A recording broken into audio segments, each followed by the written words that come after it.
قولي رب زدني علما رب زدنی علما رب زدنی علما۔ پارہ سیکنڈ ہے۔ سیقول السفہاء من الناس ما ولاھم عن قبلتہم التی کانوا علیہا قل للہ المشرق والمغرب یہدی من یشاء الی صراط مستقیم۔ ان قریب نادان لوگ کہیں گے کہ جس قبلے پر یہ تھے اس سے انہیں کس چیز نے ہٹایا؟ آپ کہہ دیجئے کہ مشرق اور مغرب کا مالک اللہ تعالیٰ ہی ہے، وہ جسے چاہے سیدھی راہ کی ہدایت دیں۔ اصل میں یہ واقعہ کچھ یہ ہے کہ رسول اللہ صلی اللہ علیہ وسلم مکہ سے ہجرت کر کے جب مدینہ تشریف لے گئے تو 16-17 مہینے تک کہ بیت المقدس کی طرف رخ کر کے نماز پڑھنے کا حکم ہوا تھا۔ اب ظاہر اللہ کا حکم تھا، لیکن اپنے دل کی خواہش یہ تھی کہ خانہ کعبہ کی طرف رخ کر کے نماز پڑھی جائے، کیونکہ ہمیشہ سے قبلہ یہ رہا ہے نا، تو اس لیے وہ آپ صلی اللہ علیہ وسلم دعا بھی فرماتے تھے، بار بار آسمان کی طرف نظر اٹھا کر دیکھتے بھی تھے کہ کب کوئی ایسی اچھا آپ دیکھیں کتنی کوارڈینیشن ہے نا، کہ ان کو یہ بھی تھا کہ یہ وقتی ایک حکم ہے، چینج ہوئے گا۔ بعض اوقات اللہ تعالیٰ کی وقتی حکم آتے ہیں اور وہ انسان کی آزمائش ہوتی ہے، اس کے بعد اللہ تعالیٰ اس سخت حکم کو چینج بھی کر دیتا ہے۔ کئی دفعہ انسان کے ساتھ اس طرح بھی آزمائش ہوتی ہے کہ اللہ کہتا ہے کہ جو میں تمہیں کہہ رہا ہوں وہ تم کر کے دکھاؤ۔ جب ہم وہ کر کے دکھا دیتے ہیں تو پھر اللہ ہماری مرضی کی چیز بھی ہمیں عطا کرتا ہے۔ اس میں ہمیں یہ بھی سبق ملتا ہے، ٹھیک ہے۔ تو پھر ایسا ہی ہوا کہ اللہ تعالیٰ نے رسول اللہ صلی اللہ علیہ وسلم کو قبلے کی تحویل کا حکم دے دیا، اور دوبارہ سے جو ہے قبلہ اول جو ہے یعنی خانہ کعبہ کی طرف رخ کر کے نماز پڑھنے کا حکم آ گیا، اور یہ عین نماز کے دوران آیا تھا۔ اور صحابہ کرام کا بھی عمل ہمیں نظر آتا ہے کہ انہوں نے عین نماز میں نبی کریم صلی اللہ علیہ وسلم نے رخ چینج کیا، اور ہاں آپ یوں سمجھے کہ اس طرف اگر تھا تو وہ بالکل الگ رخ پہ۔ تو صحابہ کرام بھی جیسے نماز میں نبی کریم صلی اللہ علیہ وسلم پھیرتے چلے جا رہے تھے، اسی طرح سے صحابہ کرام بھی منہ موڑتے چلے جا رہے تھے۔ اس طرح سے یہ حکم آیا تھا، اس طرح سے یہ جو ہے عمل ہوا تھا۔ تو صحابہ کرام نے یہ نہیں پوچھا کہ کیا ہو رہا ہے، کس طرح سے، سوال نہیں کیا کرتے تھے۔ جیسے پیچھے بھی آپ نے پڑھا کہ کثرت سوال جو ہے آپ کی جو دین کی، آپ کے علم کی شیرینی کو ختم کر دیتی ہے۔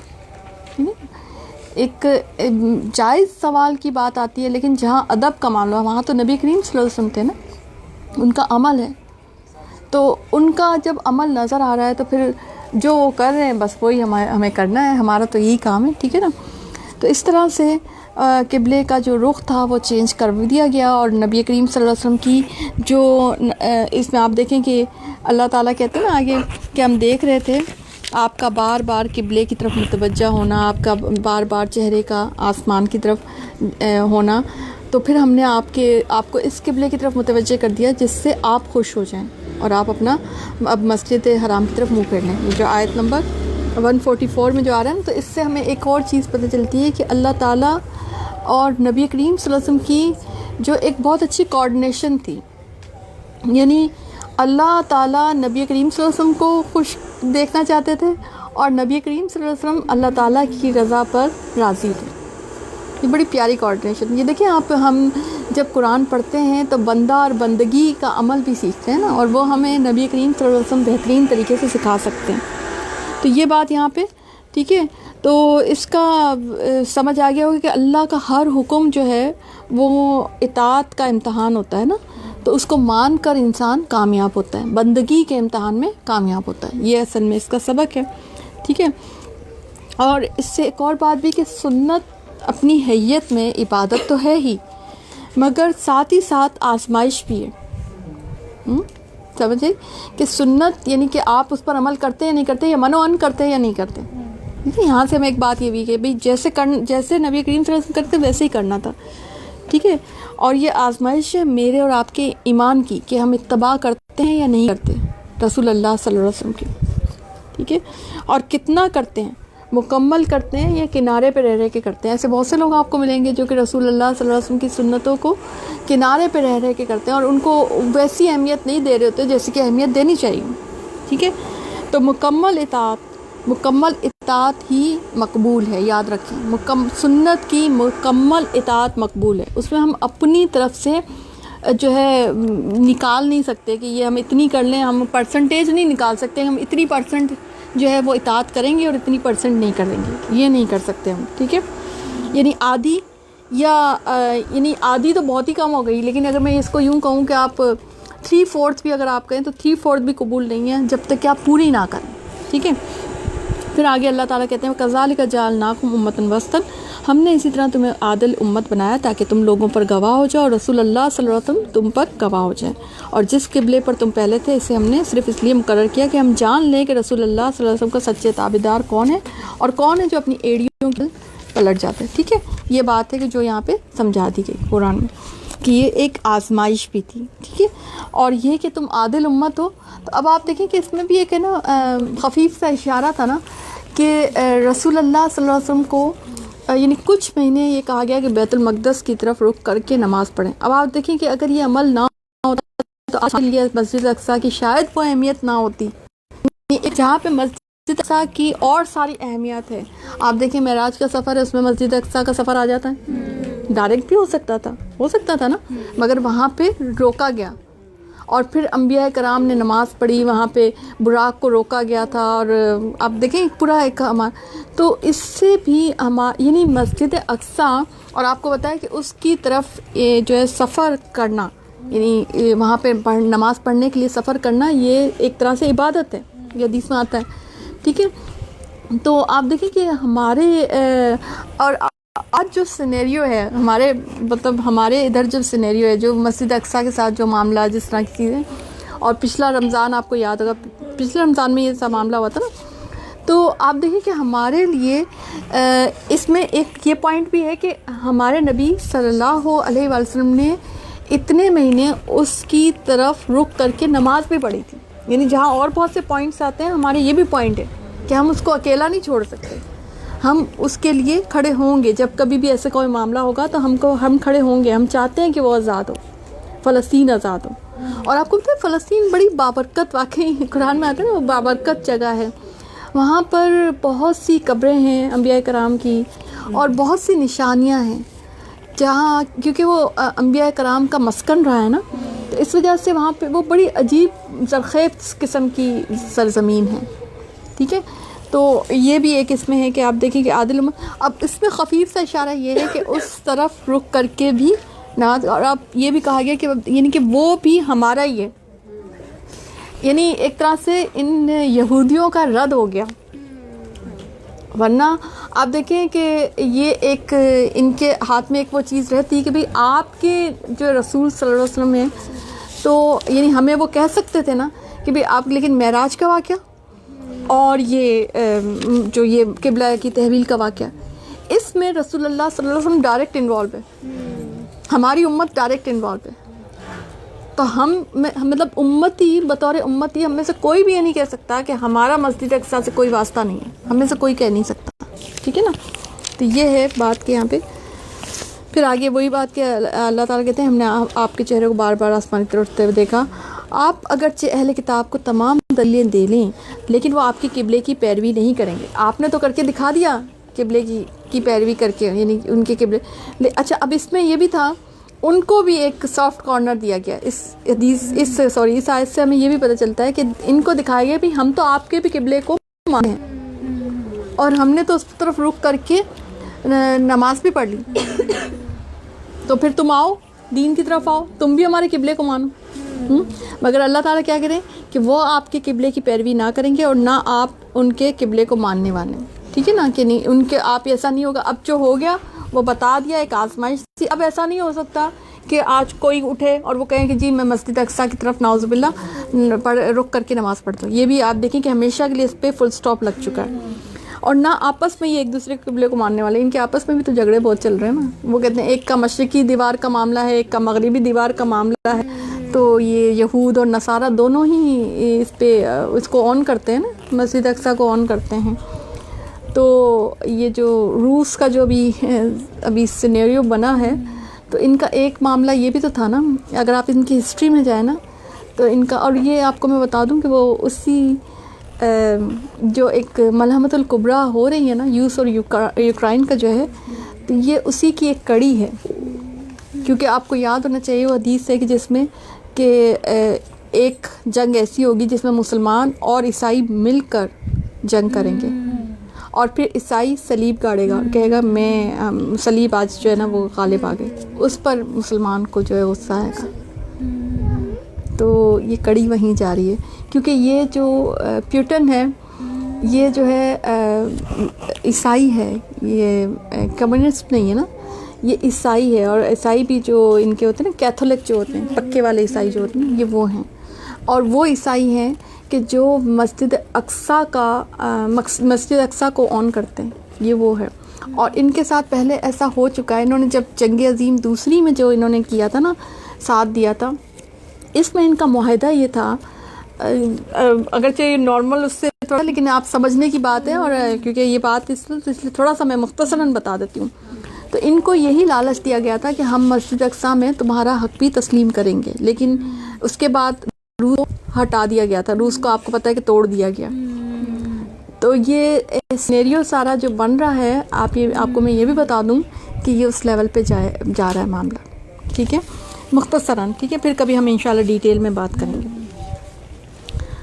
اور پھر آگے اللہ تعالیٰ انہی یہودیوں کے بارے میں کہتے ہیں کہ جنہیں ہم نے کتاب دی ہے وہ تو اسے ایسے پہچانتے جیسے کوئی اپنے بچوں کو پہچانے. ان کی ایک جماعت حق کو پہچان کر پھر چھپاتی ہے. یعنی ان کا آپ دیکھیں یہ عربی محاورتاً کہا جاتا ہے, یعنی کہ کسی کو بہت زیادہ پہچان تو کہتے ہیں یہ تو ایسے میں جانتی ہوں جیسے میں اپنے بچوں کو. ہمارا بھی یہ بات عام ہے, یہ تو بالکل ایسے ہمارا بچہ سے چھوٹا سا تھا ہمارے گھر میں آتے تھے, میرے بچوں کی طرح, ٹھیک ہے نا. تو یہ عربی محاورے کس میں کہ یہ بالکل اس طرح سے نبی کریم صلی اللہ علیہ وسلم کو پہچانتے ہیں آپ کے رب, لیکن یہ مانتے نہیں ہیں. پہچاننا ایک الگ بات ہے. اس سے ایک اور بات بھی پتہ چلتی ہے, دیکھیں کہ حق کو پہچان سب جاتے ہیں.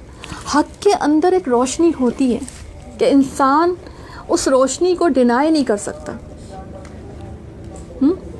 حق کے اپنے اندر جو ہوتا ہے نا, جو سچا انسان ہوتا ہے, جو سچی چیز ہوتی ہے, جو حق چیز ہوتی ہے نا, وہ جو ہے نا اپنے اندر ایک نور, ایک الگ قسم کی ایک اپنے اندر جو ہے خاصیت رکھتی ہے, جس سے اس سے سب متاثر ہو جاتے ہیں, اس کو سب مان جاتے ہیں دل سے کہ ہاں یہ حق بات ہے. لیکن کیوں انسان اقرار نہیں کرتا؟ کیونکہ اندر جو ہے شیطان بھی ہوتے ہیں, اور جو ہے نفس کا بھی معاملہ چل رہا ہوتا ہے, اور بہت سے مفادات آڑے آ جاتے ہیں, تو وہ زبانی تسلیم نہیں کر رہا ہوتا. اس لیے آپ دیکھیں نبی کریم صلی اللہ علیہ وسلم کو سب مانتے تھے. آپ دیکھیں ان کی کوالٹیز تھیں, وہ صادق اور امین تھے, سب مانتے تھے کہ یہ واقعی سچے ہیں, یہ اگر کہہ رہے ہیں تو صحیح کہہ رہے ہیں. لیکن مفادات جب آڑے آتے تھے تو ابو جہل جیسے لوگ جو ہے نا وہ نہیں مانتے تھے. ٹھیک ہے نا. تو یہ ہے کہ یہ بات یہاں پہ کہ ان کی ایک جماعت حق کو پہچان کر پھر چھپاتی ہے, یعنی پہچانتی ہیں. فریق منہم لیکتمون الحق وہم یعلمون, یہ چھپاتے ہیں. یکتم کہتے ہیں چھپانے کو, یکتمون قتم اس کا روٹ ورڈ ہے. تو چھپاتے ہیں حق کو اگرچہ وہ جانتے ہیں.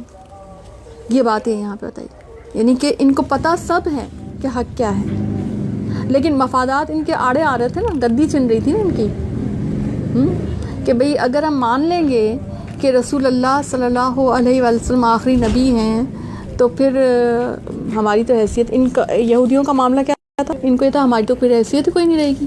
وہ جو لوگ ہمارے پاس آتے ہیں, کیونکہ یہ جو ہے مشرکین مکہ بھی اور سب لوگ بھاگ بھاگ کے ان کے پاس جایا کرتے تھے کہ آپ بتائیں صحیح ہے یا نہیں, کیونکہ یہ ایک کتاب کے پکڑنے والے تھے نا, کتاب کے آنر تھے.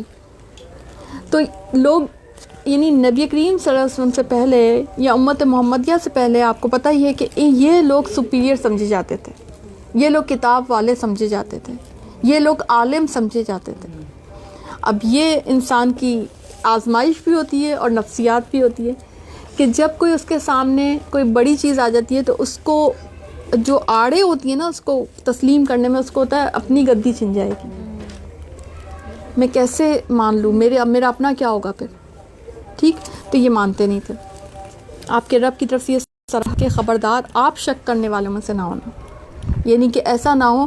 اور ظاہر ہے نبی کریم صلی اللہ علیہ وسلم کو سنوا کر انفیکٹ تو امت کو سنوایا جا رہا ہے نا, کہ آپ کو کوئی شک نہیں ہونا چاہیے, امت کو کوئی شک نہیں ہونا چاہیے کہ یہ بات حق ہے, یعنی قرآن حق ہے.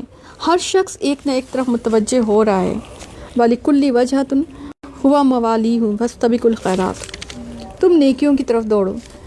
بڑی خوبصورت آیت ہے یہ بھی کہ انسان, آپ دیکھیں بڑا, اگر اس آیت کو ہم آج کے نظریے پہ اور آج کے دور پہ رکھ کے دیکھیں نا تو آج سمجھنا زیادہ آسان ہے بنسبت پہلے کے. وہ اس لیے آپ دیکھیں آج لوگوں کے پاس بہت ساری ایکٹیویٹیز ہیں, اٹریکشنز ہیں, ہے نا, کہ لوگ کہیں نہ کہیں متوجہ ہو رہے ہیں. ہر ایک کا اپنا کوئی نہ کوئی مشغلہ ہے, ہر ایک کا اپنا کوئی نہ کوئی بزنس ہے, ہر ایک کی اپنی کوئی نہ کوئی ایکٹیویٹی ہے, کوئی دل کی خوشی ہے اور وہ اس میں جتا ہوا ہے. آج کے دور میں میں زیادہ جیسے مثلا میں ان لوگوں کو زیادہ دیکھتی ہوں جو لوگ بزنس اسپیشلی خواتین جب آن لائن بزنس, یا میں اس کو برا نہیں کہہ رہی, اللہ سب کے بزنس میں برکت ڈالے, میں ہرگز برا نہیں کہہ رہی ہوں, ٹھیک ہے, میں صرف سمجھانا چاہ رہی ہوں کچھ اور جو آپ کو سمجھنا چاہیے. تو میں دیکھتی ہوں کہ جتے ہوئے ہوتے ہیں نا جو لوگ زیادہ, تو آپ دیکھیں کہ پیسہ ایسی چیز ہے جو اٹریکٹ کرتا ہے. جب آپ گھس جاتے ہیں نا کسی بزنس میں تو پھر اس سے جان چھڑانا بڑا مشکل ہو جاتا ہے. اسپیشلی فیمیلز جو ہوتی ہیں نا وہ ذرا اس معاملے میں اور بھی زیادہ گریڈی ہوتی ہیں میل کی بنسبت, ٹھیک ہے. تو میں آج کل یہ دیکھتی ہوں, آپ دیکھیں اگر آپ فیس بک پہ دیکھ لیں یا آن لائن کچھ آن لائن بزنس بہت زیادہ ہو رہا ہے, بہت زیادہ, اور سارا جیسے نہیں وہ قیامت کہیں کہ بازار آپ کے گھر میں آ جائے گا, تو بازار آپ کے گھر میں آ چکا ہے, ٹھیک ہے. تو میں سوچتی ہوں, ان لوگ مجھے بتاتے ہیں جو لوگ کچھ ایسا بھی ہے, ظاہر ہے میرا ایک ویژن بھی ہے اور لوگوں سے واسطہ بھی ہے, تو وہ کہتے ہیں ہم اتنے مصروف ہوتے ہیں, ہم اتنے مصروف ہوتے ہیں, اللہ نے ہمیں بڑا دیا ہے, ہمیں بڑا مصروف ہوتے ہیں اور ہم اس کام میں لگے ہوئے ہیں یہ وہ.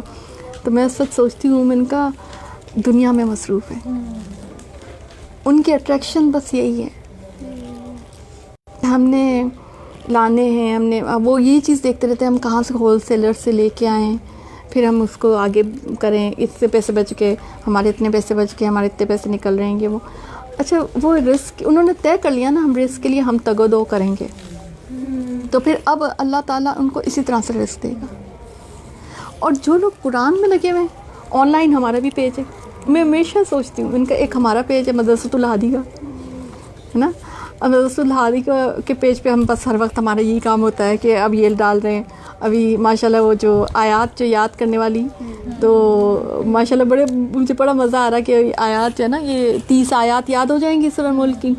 تو میں ان کا ہرا بھرا وہ نہیں, میں اس کو اب مجھے مدرسۃ الہادی جیسے نہیں جنت کی کیاری لگتا ہے. میں ابھی پرسنلی میں ہر وقت اس کو دیکھتی رہتی ہوں, میں ان کا یہ جیسے نہیں جنت ہرا بھرا ہو گیا, جنت کی کیاری سجا دی ہم نے نا. تو ایک ہمارا کام ہے کہ ہم دین کے کام میں لگے ہوئے, اور اس کا اجر ہی اجر ہے. ہاں یہ ہے کہ پردہ ہے, ابھی سمجھ نہیں آ رہا, ابھی نظر نہیں آ رہا, وہ اس کا اجر جو ہے پکا ہو رہا ہے, پہنچے جا رہا ہے, ہمارا انشاءاللہ بن رہا ہے, اللہ ہمیں دے گا, یہ یقین ہونا چاہیے. ظاہر ہے جب ہم خالص نیت سے کر ہی اللہ کے لیے رہے ہیں, ہمارا اور کوئی مقصد ہی نہیں ہے, تو پھر تو ظاہر ہے ہم اللہ سے, اور ہم ہر وقت یہ بھی ہمارا ہے کہ ہم ہر وقت اللہ کو کہتے بھی رہتے ہیں اللہ تعالیٰ خالص بھی تو ہی کر دے, ٹھیک ہے نا. ہم اپنے اوپر یہ بھی نہیں لے رہے ذمہ داری کہ خالص ہم, اللہ تعالیٰ خالص تو ہمیں کر. تو میں سوچتی ہوں ان کا ایک ہم ہیں, ایک الہادی ٹیم ہے, ایک وہ لوگ ہیں جو آن لائن دنیا کے کاموں میں لگے ہوئے ہیں, ہے نا. دنیا کے کاموں میں بہت لیڈیز بھی لگی ہوئی ہیں, جینٹس بھی لگے ہوئے ہیں, وہ اسی کام میں لگے رہتے ہیں. وہ ان کا یہ کہ کیسے پیسہ بڑھایا جائے, کیسے ہمارا بزنس بڑھے گا, کس طرح سے ہو کہ ہماری ارننگ زیادہ ہو جائے, بس پیسہ زیادہ ہو جائے. ایک وہ لوگ ہیں, ایک ہم لوگ ہیں, فرق ہو گیا نا.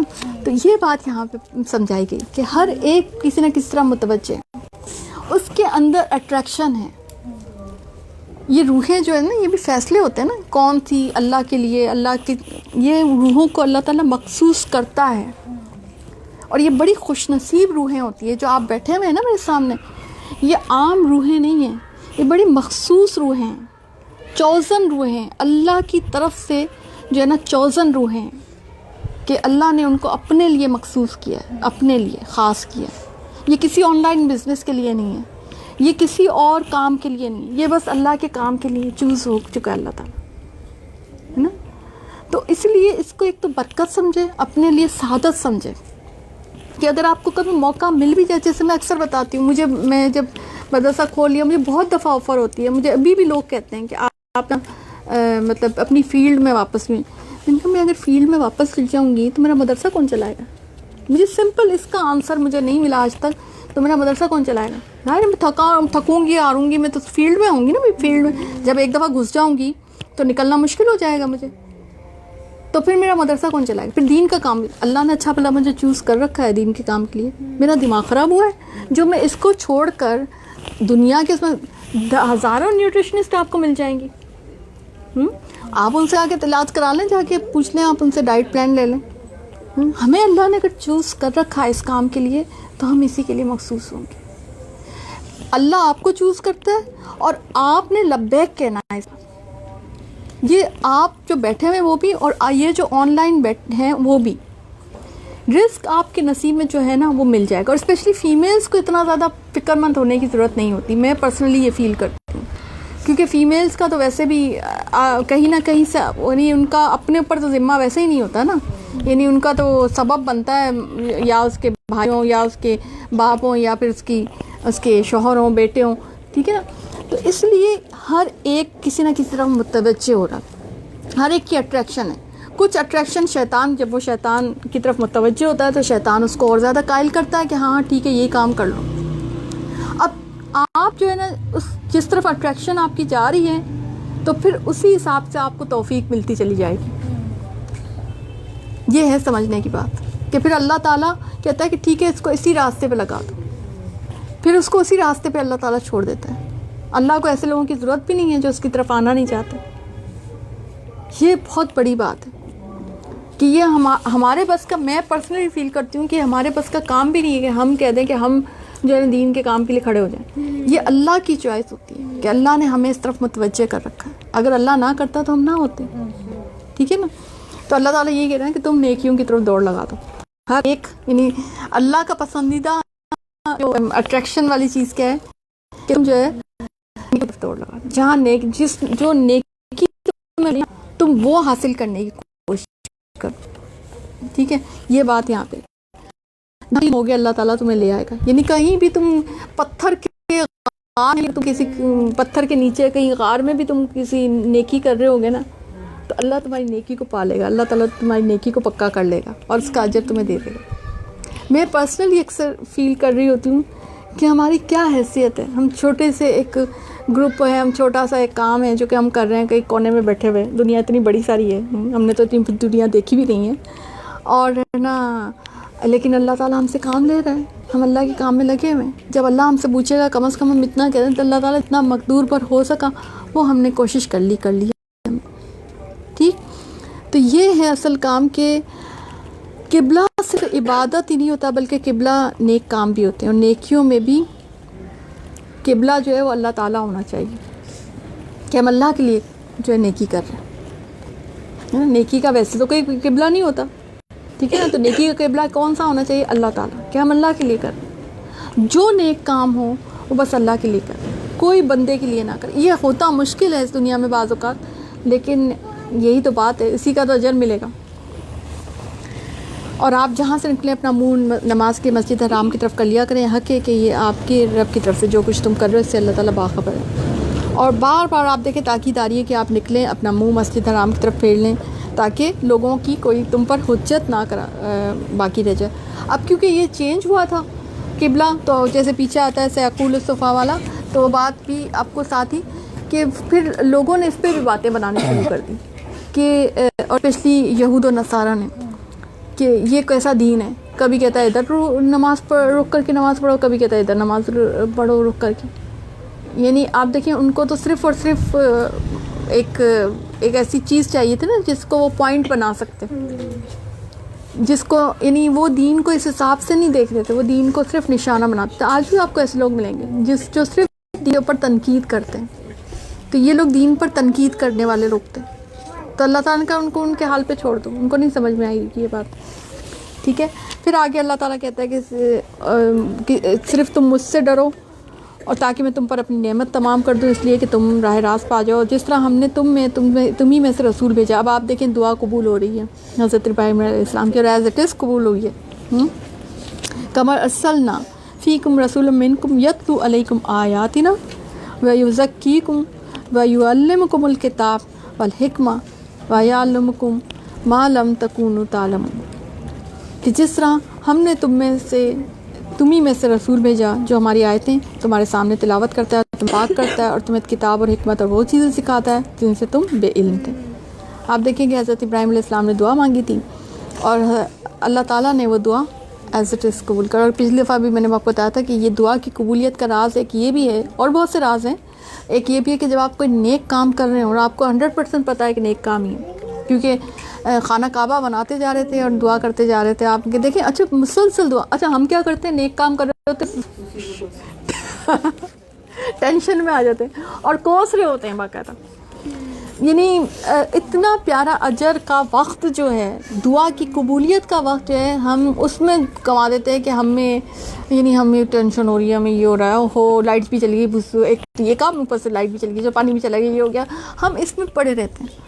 لیکن آپ دیکھیں ان کے پاس وسائل ویسے تھے بھی نہیں, ہے نا, لیکن وہ نیک کام کرتے جا رہے تھے اور سمجھ رہے تھے کہ دعا کی قبولیت کا وقت ہے. مثلاً آپ ابھی بیٹھے ہیں تو آپ اٹینڈ بھی کریں کلاس, اور جو آن لائن والے بھی ہیں اٹینڈ بھی کریں اور ساتھ ساتھ دعا بھی کریں, کیونکہ اس وقت اب ہم ظاہر ہے ہمیں یقین ہونا چاہیے کہ فرشتے جو ہیں وہ ہوں گے, ظاہر سی بات ہے وہ سایہ فکن کرنا شروع ہو گئے ہوں گے. تو اس وقت جو ہے یہ دعا کی قبولیت کا بھی وقت ہوتا ہے. تو نیک کام جو کہ آپ کو 100% پتہ ہی ہے کہ نیک کام ہے, اللہ تعالیٰ اس کو پسند کرتا ہے, تو پھر اس وقت کیا کرنا ہے, اس کے بعد دعا کرنی ہے اور بہت ساری دعائیں کرنی ہیں, ایک نہیں بہت ساری دعائیں کریں اور اپنی پسند کی دعائیں کریں. اللہ تعالیٰ ضرور قبول کرے گا. اللہ کو انڈر ایسٹیمیٹ مت کیا کریں. ہم لوگ اکثر بیشتر اس معاملے میں دعا کی قبولیت کو انڈر ایسٹیمیٹ کر لیتے ہیں کہ ایسے دعا قبول ہوگی, یا اچھا بے صبری بھی بہت ہے نا ہم لوگ, 2-4 دن دعا قبول نہ ہو تو ہم کہتے ہیں کہ بھئی ہماری تو دعا ہی نہیں قبول ہو رہی. ٹھیک ہے, اس لیے تم میرا ذکر کرو, میں بھی تمہیں یاد کروں گا, اور میری شکر گزاری کرو اور ناشکری سے بچو. اے ایمان والو, صبر اور نماز کے ذریعے سے مدد چاہو, اللہ تعالیٰ صبر کرنے والوں کا ساتھ دیتا ہے. آزمائشیں جب بھی آتی ہیں نا, آگے آزمائشوں کا ذکر بھی آئے گا, تو پھر ہم ایک تو پہلی بات کہ اس لیے کہ میں اللہ کے قریب ہوں, اور اس پہ کرنے کا کام یہ ہے کہ اللہ کا ذکر کرنا. ایک تو صبر کا مطلب ایک خاموشی, جم جانا. ہم بھی کام نہیں ہوتا, ہم شور مچاتے ہیں, ہم ادھر فون کرتے ہیں, ہم ادھر فون کرتے ہیں. آزمائش کوئی بھی بگاڑ سکتا, کوئی بھی اس کو چینج نہیں کر سکتا اس آزمائش کو. اللہ ہی چاہے گا تو وہ چینج ہوگا. اور ہر انسان کی آزمائش ہے, دنیا میں کوئی بھی انسان ایسا نہیں ہے کہ جو آزمایا نہیں جا رہا. ہاں ڈفرینٹ ہے, تو ہم اس معاملے میں چوزی ہوتے ہیں. ہمیں نا بعض اوقات ہمیں جو ہے نا اپنی آزمائش اچھی نہیں لگ رہی تھی, سم ٹائمز نہیں, اکثر و بیشتر ہمیں اپنی آزمائش اچھی نہیں لگ رہی تھی, میں دوسرے کی چاہے وہ آزمائش ہی کیوں نہ ہو وہ ہمیں اچھی لگ رہی ہوتی. ہم سمجھتے ہیں, حالانکہ اللہ کو پتہ ہے کہ ہمارے اندر برداشت کتنی ہے. میں پرسنلی آپ کو پتہ ہے کہ میں اللہ کی اس آزمائش والے معاملات میں سے بھی میں بڑا لو کرتی ہوں اللہ سے. وہ اس لیے کہ میں جب میں دیکھتی ہوں کہ میری یہ فلانی والی آزمائش ہے, ظاہر ہے اللہ والا پہچان جاتا ہے کہ آپ کی کون سی آزمائش ہے, تو میں اس پہ بھی شکر ادا کرتی ہوں, اللہ تعالیٰ یہ والی صحیح ہے. اگر وہ والی ہوتی تو زیادہ مشکل ہوتی. یہ جو تو نے بھیجی ہے نا آزمائش, تو نے چوز کر کے بھیجی ہے نا, تجھے پتہ ہوگا کہ میری کیپیسٹی اتنی ہے, تو یہ والی زیادہ اچھی ہے جو تو نے مجھ پہ بھیجی ہے. وہ والی اچھی نہیں ہے جو تو نے اس کے پاس بھیجی ہے, شاید میں اس پہ پورا نہ ہوتا تھی. ٹھیک ہے نا. تو آپ دیکھیں کہ آزمائش کا معاملہ جو ہوتا ہے تو کرنا کیا ہے کہ پھر صبر اور نماز کے ذریعے سے مدد مانگنی. نبی کریم صلی اللہ علیہ وسلم کا یہی طریقہ تھا. لوگ مجھ سے بہت پوچھتے ہیں دعا, اگر کوئی مسئلہ ہو تو کیا کریں, دعا پڑھیں, دعائے حاجت پڑھیں, نماز پڑھیں, نفل پڑھیں, اور دعائے حاجت پڑھ کے اللہ سے دعا مانگ لیں. اس سے بڑی تو کوئی آپ کے پاس ہتھیار, اس سے بڑی تو کوئی چیز آپ کے پاس ہے ہی نہیں. اور اس میں بھی میں نے آپ دیکھیں کہ حدیث میں ٹائمنگس آ گئے, یعنی اتنی ڈائریکٹ چیز آ گئی کہ آپ نے ایک تہجد اور ایک اشراق, یہ 2 ایسے ٹائمنگس ہیں کہ آپ دعا کر کے دیکھیں, آپ کی دعا قبول ہوگی. سستی ہم میں ہے نا, ہم کہتے ہیں نہیں کریں گے نہیں, ہم پڑھیں کیسے, اب تو سونے کا ٹائم ہے, اب تو ہمارے جاگنے کا ٹائم ہے, اب تو ہم سے تو دعا ہی نہیں ہوتی, ہم تو یہ, ہم تو وہ. تو یہ 2 وقت ایسے ہیں, یہ میرا اپنا ایکسپیرینس ہے, 2 وقت ایسے ہیں کہ کبھی بھی میں نے کوئی دعا مانگی, کبھی ایسا نہیں ہوا کہ میری دعا قبول نہ ہو جائے, ہمیشہ دعا قبول ہوئی. ٹھیک ہے. اور پھر اللہ تعالیٰ کی راہ کے شہیدوں کو مردہ مت کرو, زندہ ہے. وَلَا تَقُولُوا لِمَن يُقْتَلَ فِي سَبِيلِ اللَّهِ أَمْوَاتٌ بَلْ أَحْيَاءٌ وَلَٰكِن لَا تَشْعُرُونَ, تمہیں شعور نہیں ہے. ٹھیک ہے. اس سے پتہ چلتا ہے کہ جو جہاد کے بعد شہید ہو جاتے ہیں تو وہ ایک برزخ کی زندگی میں ہیں, اور اس زندگی میں وہ زندہ ہیں. اور رزق دیے جا رہے ہیں، نعمتیں دیے جا رہے ہیں، اس کو ہم سمجھنے سے قاصر ہیں. ٹھیک ہے. اور جیسے کہ حدیث میں آتا بھی ہے کہ وہ عرش کے نیچے جو ہے قندیلیں لٹک رہی ہیں، اور ان میں وہ جو سبز پرندوں کے جوف میں ان کی روحوں کو رکھ دیا جاتا ہے. شہید جو ہوتے ہیں اللہ کی راہ میں جو شہید ہوتے ہیں، تو وہ ان کے پرندے، اس سے پتہ چلتا ہے کہ کچھ پرندے ایسے بھی ہیں جو ابھی بھی جنت میں کھا پی رہے ہیں اور وہ جنت میں گھوم رہے ہیں. تو شہداء کو یہ مقام حاصل ہے، مگر شہداء وہی شہداء کہ جو واقعی اللہ کے راستے میں شہید ہوئے، اللہ کے علاوہ کسی اور راستے میں نہیں. ادروائز تو آپ کو پتہ ہے کہ اگر آپ صرف بہادری کے لیے یا دنیا داری کے لیے یا کسی اور کاز کے لیے اگر آپ نے جان دے دی تو اللہ اس کو قبول نہیں کرے گا. یہ تو واقعی اس لیے کہ جب آپ اللہ کے لیے جان دے دیں. ٹھیک ہے.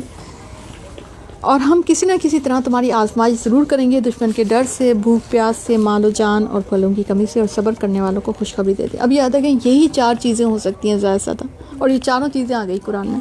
وَلَنَبْلُوَنَّكُمْ بِشَيْءٍ مِّنَ الْخَوْفِ وَالْجُوعِ وَنَقْصٍ مِّنَ الْأَمْوَالِ وَالْأَنفُسِ وَالثَّمَرَاتِ.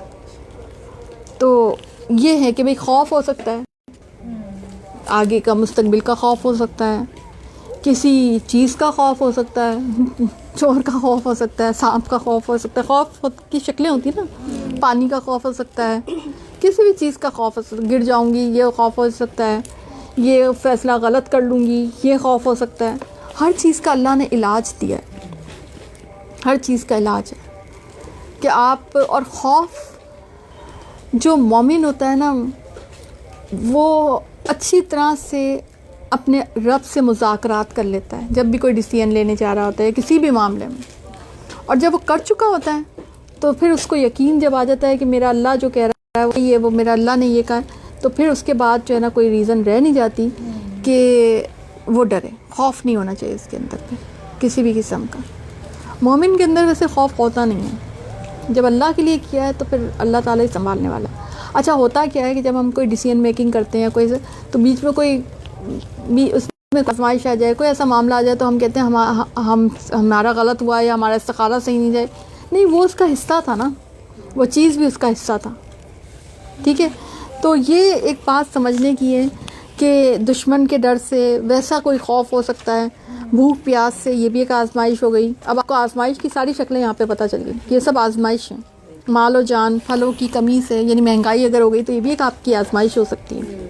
ایک طرف ہم کہتے ہیں، میں پرسنلی فیل کرتی ہوں مہنگائی اتنی نہیں ہے جتنی ہمارے اندر ناشکری آ گئی اور جتنا ہمارے اندر اسراف آ گیا، یہ زیادہ ہے ہمارے اندر. مہنگائی اتنی زیادہ نہیں ہے. ہمیں مجھے حیرت ہوتی ہے کہ ہم لوگوں کی یعنی زندگی میں ہم نے فضول چیزوں کی، شاپنگ، فضول قسم کے معاملات کو ہم نے زیادہ ڈال لیا. تو اس وجہ سے ہماری زندگی تنگ ہو گئی ہے، ہماری زندگی میں مشکلات آ گئی ہیں. اگر ہم نارمل سادی لائف گزاریں تو اللہ نے بڑا رزق دے رکھا ہے. اور جنہیں جب کوئی مصیبت آتی ہے تو وہ کہہ دیا کرتے ہیں کہ ہم تو خود اللہ کی ملکیت اور اسی کی طرف لوٹنے والے ہیں. جواب آ گیا کہ ان مصیبت پہ کرنا کیا ہے، انا للہ و انا الیہ راجعون. ٹھیک ہے. یعنی کہ آپ دیکھیں کہ اس کے بعد تو رہ کیا جاتا ہے کہ ہم اللہ کے ہیں. اگر ہم پہ مصیبت آئی تو ہم خود کس کے ہیں؟ اللہ کے ہیں. یہ مجھے آیت پرسنلی بہت پسند ہے. مطلب میں فیل کرتی ہوں اس آیت کو نا، انا للہ و انا الیہ راجعون. جب میں کہتی ہوں تو مجھے آیت باقاعدہ فیل ہوتی ہے کہ جب ہم بھی اللہ کے ہیں، آئے بھی ہم اللہ کے پاس سے ہیں، جانا بھی ہمیں اللہ کے پاس ہی ہے، تو اگر کوئی اس جان کو تکلیف ہو بھی گئی تو جو اس کا مالک ہے نا وہ زیادہ اس کو پتہ ہے کہ کیا گزری ہے ہم پر. ٹھیک ہے نا. تو اسی سے دعا کر لو تو وہ خود ہی ٹھیک کر دے گا ہمیں. بالکل سمجھ آئیے شاید. یعنی میں بعض اوقات اس کو اتنا گہرائی سے سمجھاتی نہیں ہوں جتنی گہرائی سے میں اس کو فیل کرتی ہوں. کیونکہ میری اس آیت کو میں بڑا زیادہ میں نا اپنے اوپر، یعنی کوئی بھی زندگی میں کوئی بھی مشکل آئے تو بھئی ہم کس کے ہیں؟ ہم اللہ کے ہیں نا. میرا ایک پرسنل عقیدہ ہے کہ انسان کو اگر کوئی مشکل آتی ہے اور اگر وہ اس کی اپنی غلطی کی وجہ سے آتی ہے تو اللہ کو بھی اچھا نہیں لگتا. اللہ تعالیٰ قرآن میں کہتا نہیں ہے کہ اللہ کیا کرے گا تمہیں جہنم میں ڈال کے. اللہ نہیں چاہتا جہنم میں ڈالنا انسان کو. اللہ چاہتا ہے کہ سب کے سب جنت میں جائیں. یعنی اللہ تعالیٰ کو بندے کے اوپر مشکلات یا یہ جو مصائب آتی ہیں تو وہ اللہ تعالیٰ کو اچھا نہیں لگتا جو وہ اس کے اپنے کرتوت کی وجہ سے آتی ہے. ٹھیک ہے, مگر اللہ کا انصاف ہے کہ جب تم غلط کرو گے تو اللہ تعالیٰ تمہارے اوپر وہ چیز لائے گا تو صحیح. ٹھیک ہے نا. اور جہاں تک آزمائش کا معاملہ ہے وہ ایک الگ سیٹ اپ ہے. آزمائش بعض اوقات اللہ تعالیٰ اس لیے بھیجتا ہے تاکہ تم مزید نکھر کر ہیرا بن کر سامنے آؤ. کیونکہ آپ دیکھیں کوئلہ فیصلہ کرتا ہے نا کہ بھی میں نے منو تلے مٹی تلے رہنا ہے, تو اس کے بعد وہ ہیرا بنتا ہے. تو بعض آزمائشیں آپ کے اوپر بوجھ ہوتی ہیں, وہ بوجھ اس لیے ہوتی ہیں آپ کو ہیرا بنانے کے لیے ہوتے ہیں, ڈائمنڈ بنانے کے لیے ہوتی ہیں, اور وہ اس وقت تک آپ بن نہیں سکتے. آپ دیکھیں وہ حدیث آتی ہے نا کہ بعض انسان جو ہے وہ معدنیات کی طرح, جو پہلے اچھے تھے وہ ابھی بعد میں بھی اچھے ہی رہے. ٹھیک ہے نا. تو معدنیات میں آپ الگ الگ قسم کے معدنیات آتے ہیں نا. تو بعض معدنیات جو ہیں وہ تو خالی کوئلہ ہوتی ہے, پتھر ہوتے ہیں, اور کچھ معدنیات ایسی بھی ہیں جو کہ بہت قیمتی پتھر ہوتے ہیں, اور اس میں بھی آپ دیکھیں ڈائمنڈ سب سے قیمتی پتھر سمجھا جاتا ہے. اور آپ کو پتہ ہے ڈائمنڈ سب سے خوبصورت کون سا, جس میں سب سے زیادہ کٹ ہوتے ہیں, سب سے زیادہ جسے کہتے ہیں نا کہ اس نے کٹ سہے ہوئے ہوتے ہیں, جسے کہتے ہیں نا وہ ریزہ ہوا ہوتا ہے, وہ زیادہ جتنے زیادہ اس کے کٹس ہوں گے نا اتنا ہی زیادہ وہ شائن کرے گا. آپ کبھی بھی اس سے سمجھے شائن, دیکھیں اس کی یہ جو دنیا کی چیزیں نا ہمارے لیے اگزامپلز ہوتی ہیں. وہ کیا ہوتا ہے کہ جب اتنے سارے کٹس ہوتے ہیں تو وہ روشنی منعکس ہوتی ہے, تو وہ جب روشنی منعکس ہوتی ہے تو وہ زیادہ چمکتا ہے. بالکل اسی طرح سے انسان پر جب زیادہ کٹ لگتے ہیں نا تو وہ زیادہ ایکسپوجر اس کا ہوتا ہے, وہ چیزوں کو زیادہ اچھے طریقے سے سمجھ کر نکل چکا ہوتا ہے. جو اب مثلا میں آپ کو کہتی ہوں نا, میرے پاس جیسے مسائل آتے ہیں کسی کے بھی کوئی بھی, تو میرے لیے وہ ہلکے پھلکے سے لائٹ سے وہ بسکٹ چائے بسکٹ ٹائپ چیز ہوتی ہیں وہ نا, کیونکہ میں ان سے زیادہ بڑے بڑے معاملات سے گزر چکی ہوں. اب اگر وہ کیونکہ منعکس ہو رہی ہے نا وہ چیزیں, ٹھیک ہے نا, اب اگر میں نہ گزری ہوتی تو میں تو اچھا یہ بھی ہوتا ہے, اچھا ایسا بھی, اچھا یہ بھی, اس طرح سے چیز ہوتی. لیکن یہ چیز ہوتی ہے کہ جب آپ یعنی جتنا زیادہ آپ آزمائش سے گزرتے ہیں تو بعض آزمائشیں آپ کو ڈائمنڈ بنانے کے لیے آتی ہیں, تو بن جائیں ڈائمنڈ, اچھی بات ہے. آپ زیادہ مضبوط ہو جائیں گے, آپ جب دین کا کام کریں گے تو زیادہ اچھے طریقے سے پھر کر جائیں گے. ٹھیک ہے نا, اسٹرانگ ہوتے ہیں. بعض اوقات آپ دیکھیں خود بھی انسان کو وہ نہیں آتا کہ اتنا پریشر انسان کیسے لے لیتا ہے, کیسے وہ لیکن اس کے اندر کیپیسٹی اللہ نے ڈالا ہوا ہوتا ہے, اس کے اندر اتنی کیپیسٹی ہوتی ہے, وہ کر سکتا ہے. ٹھیک ہے نا. اللہ تعالیٰ آپ کی جو ٹریننگ کرتا ہے نا, تو بعض آزمائشیں بعض مصائب آپ کی ٹریننگ کے لیے آتی ہیں, اور وہ ٹریننگ بڑی ضروری ہوتی ہے دین کے راستے میں اور جنت کی راہ کے مسافر کے لیے. ٹھیک ہے نا.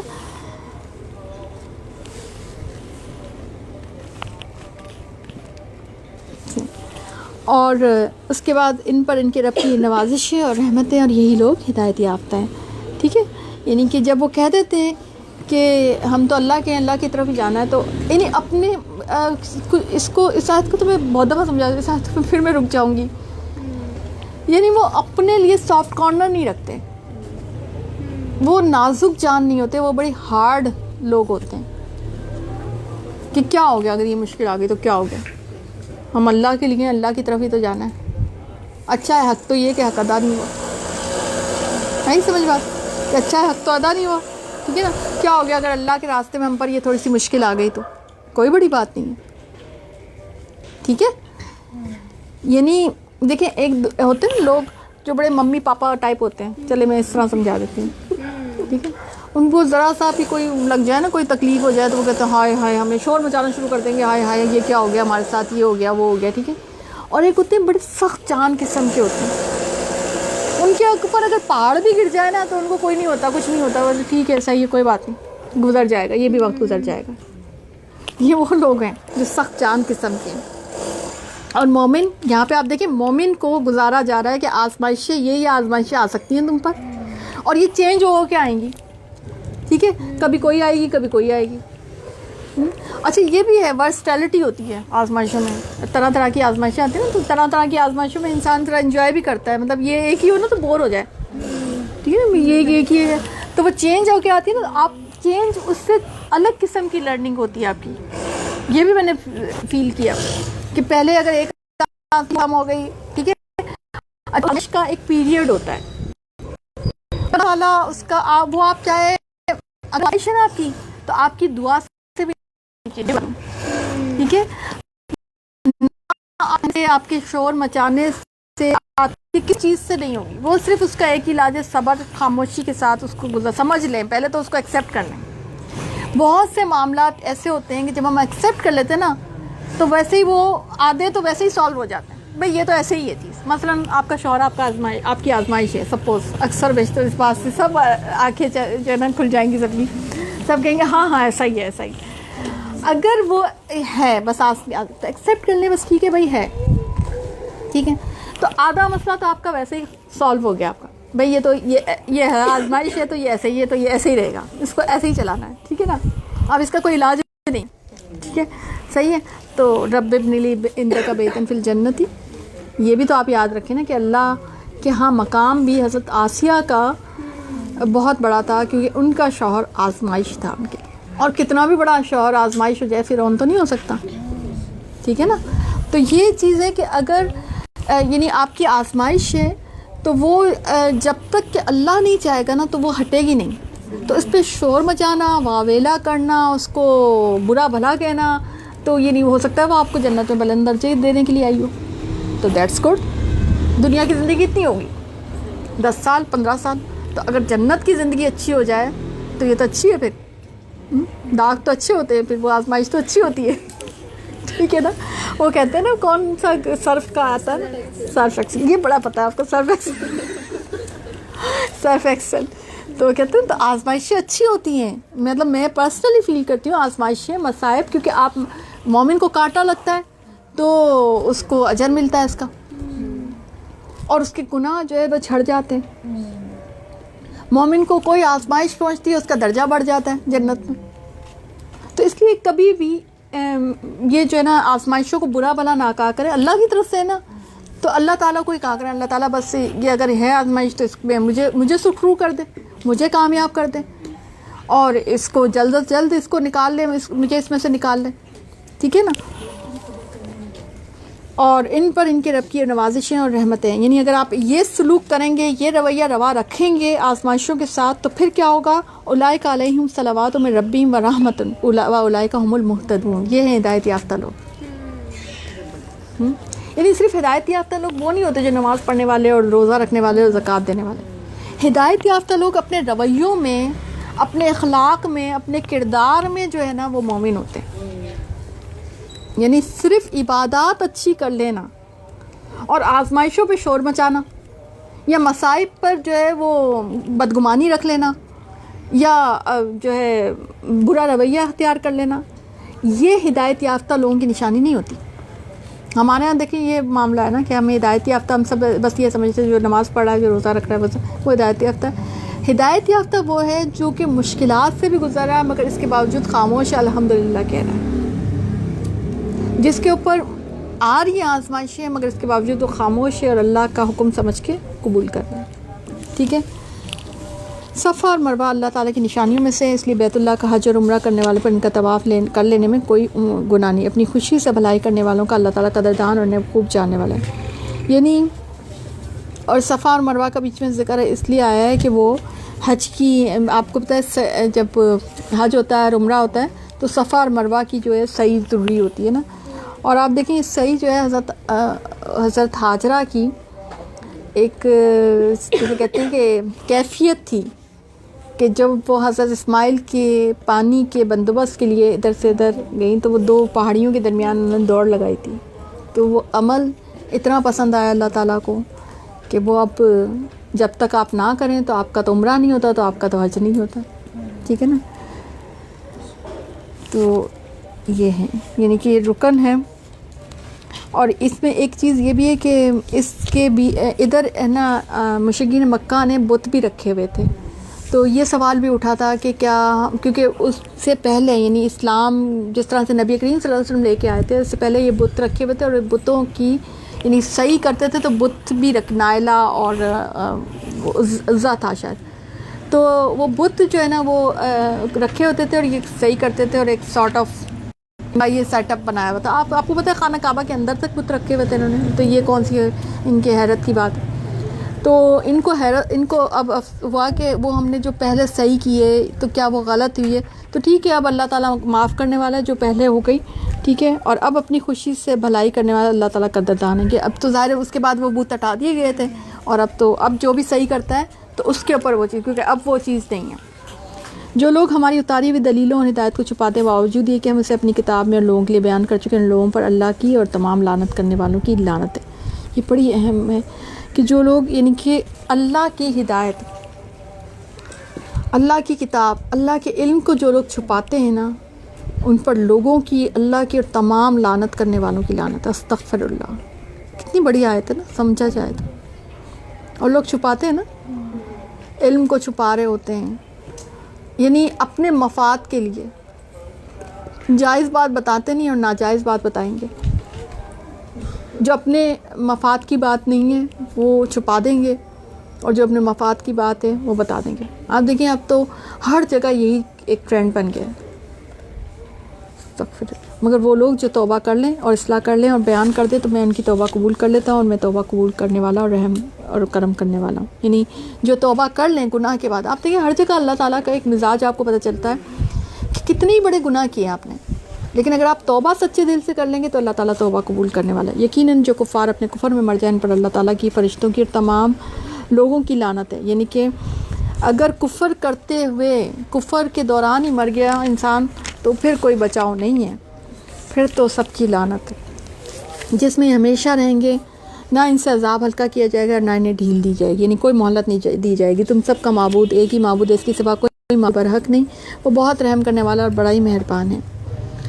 آسمان اور زمین کی پیدائش، رات دن کا ہیر پھیر، کشتیوں کا لوگوں میں نفع دینے والی چیزوں کے لیے سمندروں میں چلنا، آسمان سے پانی اتار کر مردہ زمین کو زندہ کر دینا، اس میں ہر قسم کے جانور کو پھیلا دینا، ہواؤں کی رخ بدلنا، اتنے بڑے بڑے کام ہیں نا۔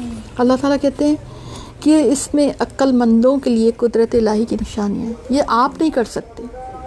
یہ بڑی بڑی ٹیکنالوجیز، بڑے بڑے جو بت جو سجا کے رکھے ہوئے ہیں نا ہم نے، کہ یہ ٹیکنالوجیز کے جو ہے نا بڑے بڑے ترقی یافتہ ممالک ہیں، ان کے پاس ٹیکنالوجیز ہیں، یہ کام وہ بھی نہیں کر سکتے۔ زمین اور آسمان کو کوئی پیدا کر سکتا ہے؟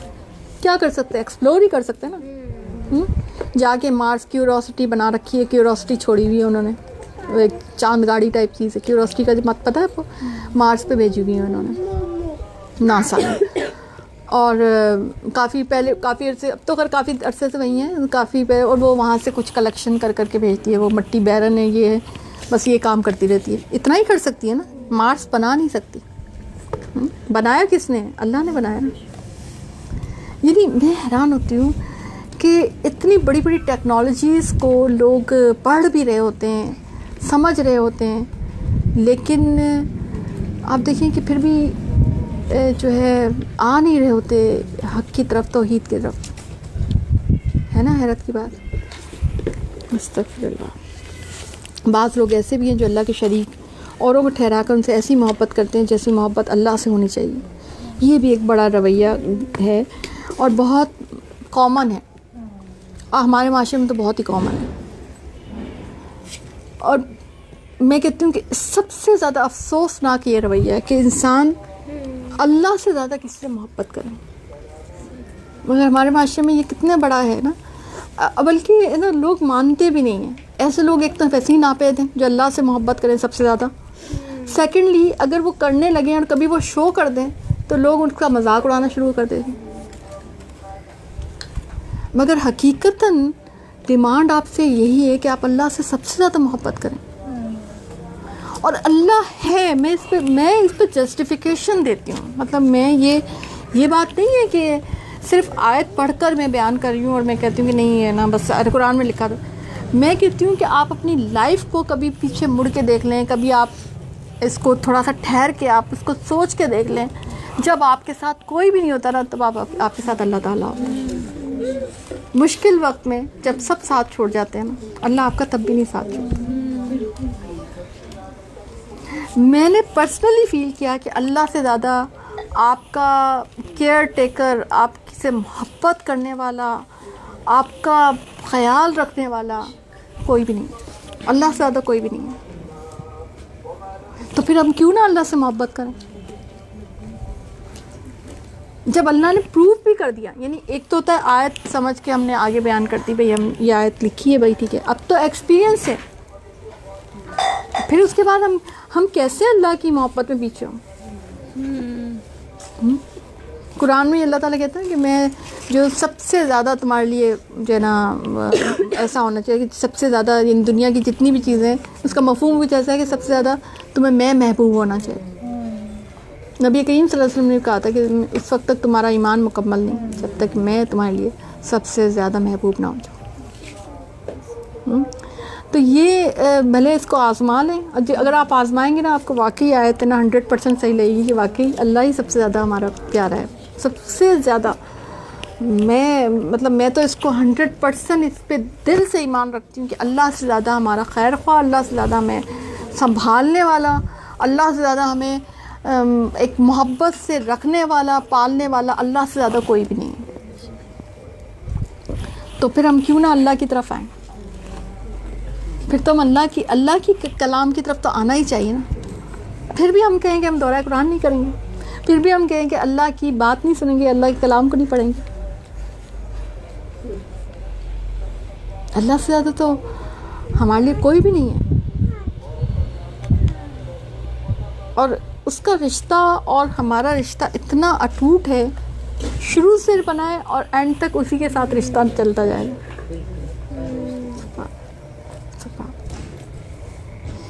یعنی کہیں کوئی بریک ہی نہیں ہے نا۔ آپ دیکھیں ماں باپ کا رشتہ ہے، اس سے پہلے ہم کہیں نہیں ہوتے، ہم پیدا ہوتے ہیں، چھوٹے سے بڑے ہوتے ہیں، دو لوگ ہمیں بتاتے ہیں ہم تمہارے اماں ابا ہیں، اچھا بھی آپ ہمارے اماں ابا ہیں، ٹھیک ہے۔ اس کے بعد ایک وقت گزرتا ہے، اماں ابا چلے بھی جاتے ہیں دنیا سے، تو اس کے بعد ہے نا اپنے بچے ہوتے ہیں، اپنے بچے وہ نرس بتاتی ہے، ڈاکٹر بتاتی ہے تمہاری اولاد ہے، اچھا بھائی تمہارے بچے، اچھا بھائی ہمارے بچے ہیں، یہ ٹھیک ہے، صحیح ہے۔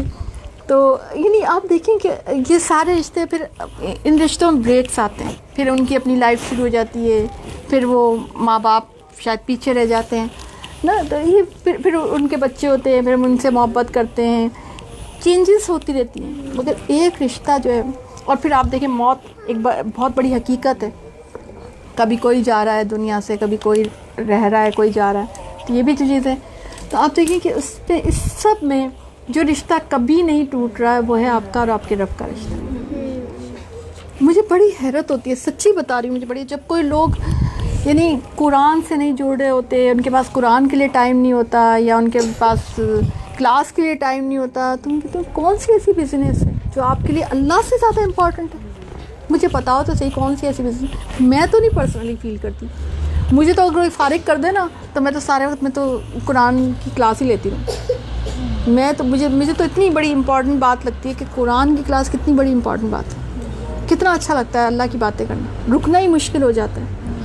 یہ بیسکلی ہم اللہ کی باتیں کر رہے ہیں نا بھائی، اللہ کو کتنا اچھا لگ رہا ہوگا کہ اللہ کی باتیں ہیں جو کہ ہم پڑھ رہے ہیں، سیکھ رہے ہیں، اللہ کا مزاج ہے جو ہم سیکھ رہے ہیں، اللہ سے محبت کرنا سیکھ رہے ہیں، ٹھیک۔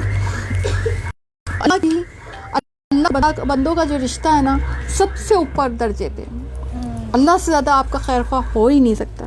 ایمان والے اللہ کی محبت میں بہت سخت ہوتے ہیں، کاش کے مشرک لوگ جانتے، جبکہ اللہ کے عذاب کو دیکھ کر جان لیں گے تمام طاقت اللہ ہی کو ہے، اللہ تعالیٰ سخت عذاب والا ہے، اور تو ہرگز شرک نہ کرتے، نہیں اگر وہ دیکھ لے تو ہرگز نہیں ہے، ٹھیک ہے۔ یہ ایمان والوں کی نشانی ہے کہ محبت میں وہ اللہ کی محبت میں سب سے آگے ہوتے ہیں، ان کی زندگی کے عام اور خاص معاملات میں بھی اللہ کی محبت کا جو رنگ ہے وہ غالب ہوتا ہے۔ وہ جو کام بھی کرتے ہیں نا وہ یا تو اللہ کی محبت میں کرتے ہیں یا اللہ کی محبت میں نہیں کرتے، یعنی ان کو جب پتہ چل جاتا ہے کہ اللہ کی محبت، اللہ کو یہ بات نہیں پسند، تو وہ اللہ کی محبت میں کام چھوڑ دیتے ہیں، اور جب ان کو پتہ ہوتا ہے کہ اللہ کو یہ بات پسند ہے تو وہ اللہ کی محبت میں کر جاتے ہیں، چاہے ان کو خود کو پسند نہ بھی ہو۔ ایمان والوں کی اپنی کوئی محبت نہیں ہوتی، اپنی کوئی چوائس نہیں ہوتی، وہ تو ساری محبت اللہ کے لیے کر بیٹھتے ہیں۔ وہ محبت کے سارے جو ہے نا جذبات ہیں وہ اللہ کے لیے مختص کر چکے ہوتے ہیں، باقی جو بچتی کچھ نہیں ہے، باقی جو کچھ کرتے ہیں نا وہ صرف وہ بھی اللہ کے لیے کر رہے ہوتے ہیں۔ بھئی اللہ تعالیٰ تو آپ نے کہا ہے بچوں کا خیال رکھ لو، اچھا بھئی اب آپ نے کہا ہے تو بھئی ہمارے بچے ہیں، چلے بھئی خیال کر لیتے ہیں۔ اللہ تعالیٰ آپ نے کہا ہے کہ بھئی ماں باپ کی خدمت کرو، اچھا بھئی ماں باپ کی خدمت کرتے، وہ پھر جو کرتے ہیں نا دنیا کے رشتے بھی جو نبھاتے ہیں، دنیا میں بھی جو کام کرتے ہیں نا وہ اللہ کے لیے کرتے ہیں۔ وہ اتنے سخت اور اتنے آگے ہوتے ہیں اللہ کی محبت میں، ان کو اللہ سے بڑی محبت ہوتی ہے۔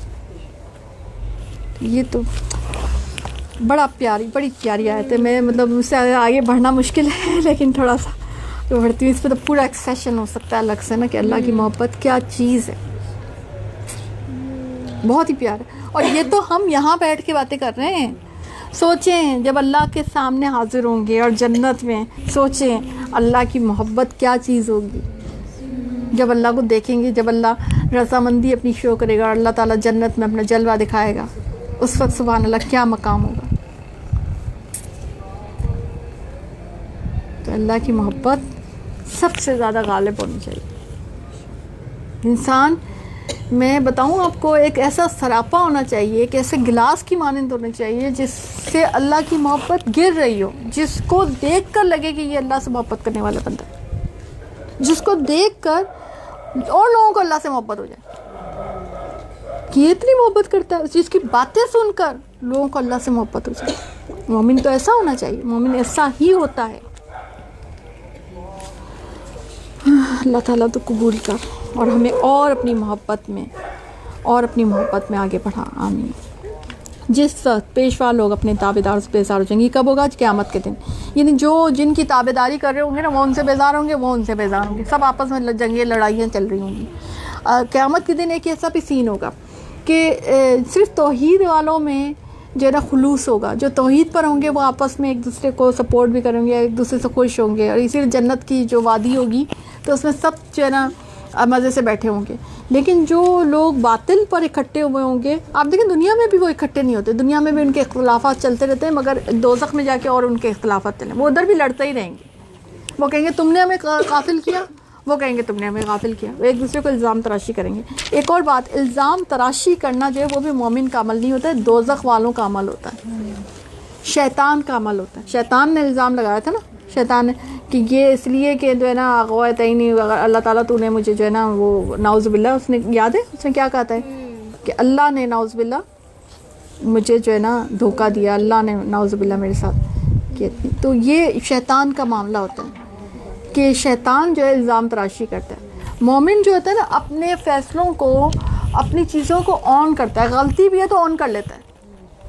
حضرت آدم علیہ السلام نے ایسا ہی کیا تھا۔ تو مومن اپنی غلطیوں کا الزام دوسروں پہ نہیں، یہ ہم کتنی کرتے ہیں، کوئی کچھ گلاس ٹوٹا، بھلے ہماری ہاتھ سے ہی ٹوٹا، نہیں تم نے مجھے دھکا دیا تھا اس لیے ٹوٹا۔ تو یہ عمل مومن کا نہیں ہوتا۔ اب ہو گیا جو نقصان ہونا تھا، ہو گیا، اپنی غلطی کو کریں، بھائی میں اس کی دھکے میں آئی ہوں، ٹھیک ہے، میں دیکھ لیتی پیچھے مڑ کے کہ وہ بھی آ رہا ہے، ٹھیک ہے نا۔ مطلب ہر صورت میں اپنے آپ کو الزام دیتے ہیں۔ مومن جو ہوتا ہے نا دوسرے کو نہیں کہتا کہ بھائی تم نے یہ کیا تو تم نے وہ کیا، تو اس طرح سے۔ اور تابع دار لوگ اس وقت جو ہے نا کہیں گے کاش ہم دنیا میں دوبارہ جائیں تو ہم بھی ان سے ایسے ہی بیزار ہو جائیں۔ اب وہ جب دیکھیں گے کہ ہمارے جو جن کے ہم پیروی کر رہے تھے وہ تو ہمیں آن ہی نہیں کر رہے، تو اس وقت وہ کاش کہیں گے۔ اب کون سا کاش ہے، اب کون سی دنیا؟ وہ کہیں گے ہم جاتے دنیا میں تو ہم بتاتے ان کو کہ نا ہم تمہاری پیروی نہیں کرتے، لیکن اب تو دنیا ہے ہی نہیں۔ اس طرح اللہ تعالیٰ نے ان کے اعمال دکھائے گا ان کو حسرت دلانے کو، یہ ہرگز جہنم سے نہ نکلیں گے۔ لوگوں، زمین میں جتنی بھی حلال اور پاکیزہ چیزیں انہیں کھاؤ پیو اور شیطانی راہ پر نہ چلو، وہ تمہارا کھلا ہوا دشمن ہے۔ یا ایھا الناس کلوا مما فی الارض حلالا طیبا، ٹھیک ہے۔ اب یہاں پر کھانے کا ذکر آ گیا، اور کھانا، جیسا ہم کھانا کھاتے ہیں ویسا ہمارا خون بنتا ہے، ویسی ہماری باڈی ہوتی ہے، اور ویسا ہی ہمارا جو ہے دل و دماغ کام کرتا ہے۔ کیونکہ یہ جو ہمارے بلڈ کی سرکولیشن ہے نا، اس میں نیوٹریشن ہوتی ہے، اور اس میں جو ہمارا کھانا جاتا ہے نا وہ ہمارا جس کو نا خون بناتا ہے، وہ ہے اصل چیز۔ تو اگر آپ حلال کھانا کھائیں گے تو آپ کی خون کی گردش بھی حلال ہوگی، آپ کا خون بھی اچھا ہوگا، حلال ہوگا نا، طیب ہوگا، پاک ہوگا۔ اور اگر آپ حرام کھائیں گے نا تو پھر آپ کے اندر جو خون، اور وہی خون آپ دیکھیں دماغ میں جا رہا ہے، وہی خون آپ کے دل میں جا رہا ہے، تو وہ جو خیالات ہوں گے وہ بھی پھر حرام والے ہی زیادہ آئیں گے، ٹھیک ہے۔ تو کھانے کا ڈائریکٹ تعلق ہوتا ہے ہمارے ایمان پر اور ہمارے معاملات پر، ٹھیک ہے۔ تو حلال کھانا کھانے سے پورے جسم کا ہر عضو جو ہے وہ پاک ہوتا ہے، اور اگر حرام ہے تو ہر عضو حرام ہوتا چلا جاتا ہے۔ اور پھر جھوٹ، خیانت، دھوکہ فریب اس قسم کے معاملات جو ہے وہ ہماری زندگی میں آتے ہیں. تو آپ دیکھیں دعا بھی نہیں قبول ہوتی نا حرام کھانے والے کی. نبی کریم صلی اللہ علیہ وسلم نے فرمایا تھا نا کہ بندہ مجھ سے دعا مانگتا ہے، حدیث قدسی ہے کہ بندہ مجھ سے دعا مانگتا ہے مگر اس کا کھانا حرام، اس کا پینا حرام، اور جو لباس اس نے پہن رکھا ہے اپنے اوپر وہ بھی حرام، تو پھر اس کی دعا کیوں کر قبول ہو.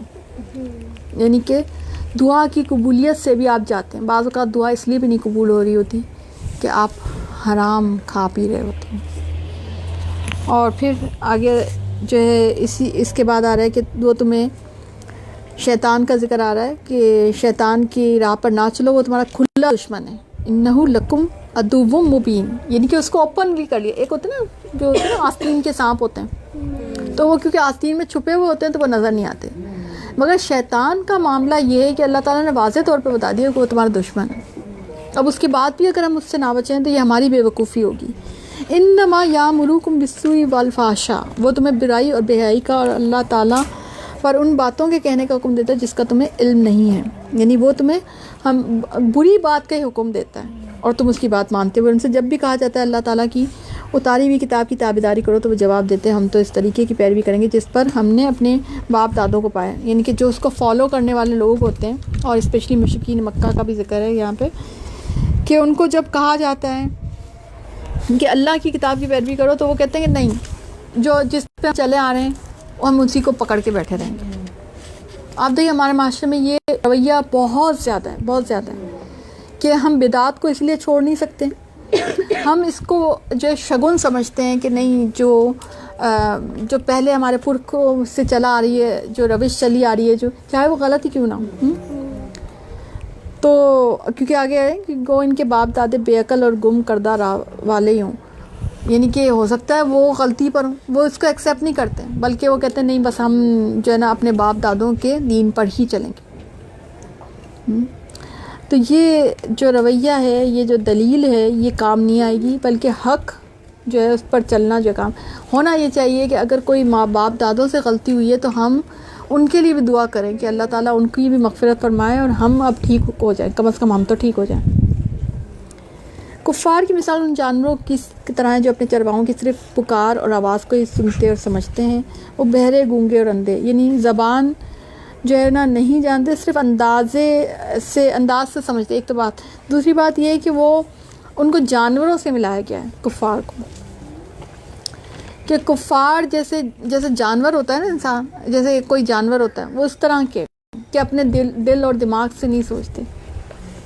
بھیڑ بکر اور جو جانور کا بھی یہی ہوتا ہے کہ وہ جس کو جہاں پہ چلا دو، مویشیوں کی طرح ان کو ہانک دو تو وہ چلنا شروع ہو جاتے ہیں. پھر آگے اسی کے ساتھ آپ دیکھیں وما اہل بہ لغیر اللہ کا بھی ذرا رہا ہے کہ انما حرم علیکم المیتۃ والدم ولحم الخنزیر وما اہل بہ لغیر اللہ، تم پر مردہ اور بہا ہوا خون اور سور کا گوشت اور ہر وہ چیز جس پر اللہ کے سوا دوسرے کا نام پکارا گیا وہ حرام ہے. پھر جو مجبور ہو جائے تو وہ حد سے بڑھنے والا اور زیادتی کرنے والا نہ ہو تو اس پر ان کے کھانے میں کوئی گناہ نہیں. ٹھیک ہے. اب یہاں پہ آپ دیکھیں کہ یہاں پہ جو تین چیزوں کے ساتھ، اور تینوں کو ہم مانتے ہیں کہ ہاں بری چیز ہے، مگر چوتھی چیز پہ ہم اڑ جاتے ہیں کہ نہیں اس کا کیا ہے. چوتھی چیز نیاز ہے، غیر اللہ کے نام کی نیاز. ایک تو مردہ، ایک بہا ہوا خون اور ایک سور کا گوشت. سب کو پتہ ہے، انڈرسٹوڈ، سب کہیں گے کتنا ہی بڑے سے بڑا جو ہے نا مطلب ایک جسے کہتے ہیں کہ کرپٹ مسلمان ہی کیوں نہ ہو، لیکن وہ ان تین چیزوں کے اوپر پھر بھی تھوڑا سا اوبے کر لیتا ہے. نہیں ہم یہ نہیں کھاتے، ٹھیک ہے، لیکن چوتھی چیز کو اوبے کرنے میں مشکل ہوتی ہے، جو کہ آئی اسی کے ساتھ ہے کہ اللہ کے سوا جس پر کسی اور کا نام پکارا گیا ہو تو وہ نہیں کھانا. ٹھیک ہے نا. اب اس سے حرمت، اس چیز کی بھی حرمت کی انٹینسٹی کا پتہ چلتا ہے کہ وہ بھی اتنی بات عام نہیں، جس کو ہم اتنا نارمل سمجھ لیتے ہیں کہ کیا ہوا اللہ کے نام کی نیاز تو ہے. بھئی آپ اللہ کے نام کی نیاز لگا لیں نا، آپ غیر اللہ کے نام کی نیاز کریں گے. جیسے ایک سوال آیا تھا میرے پاس، کیا تھا پتہ نہیں کیا، کہ وہ محرم میں وہ کہہ رہے نہیں ہم تو صرف ایسے کریں. مطلب آپ نے وہ حلیم کھانا ہے نا، حلیم سے مطلب ہونا چاہیے. آپ وہ ربیع الاول میں کھا لیں، آپ وہ سفر میں کھا لیں، کبھی کبھی محرم میں ہی حلیم کیوں کھا رہے ہیں؟ اور پھر وہ 10 اور 11 میں ہی کیوں کھا رہے ہیں؟ اسی طرح سے آپ دیکھیں اور کتنی بدعات ہماری طرح.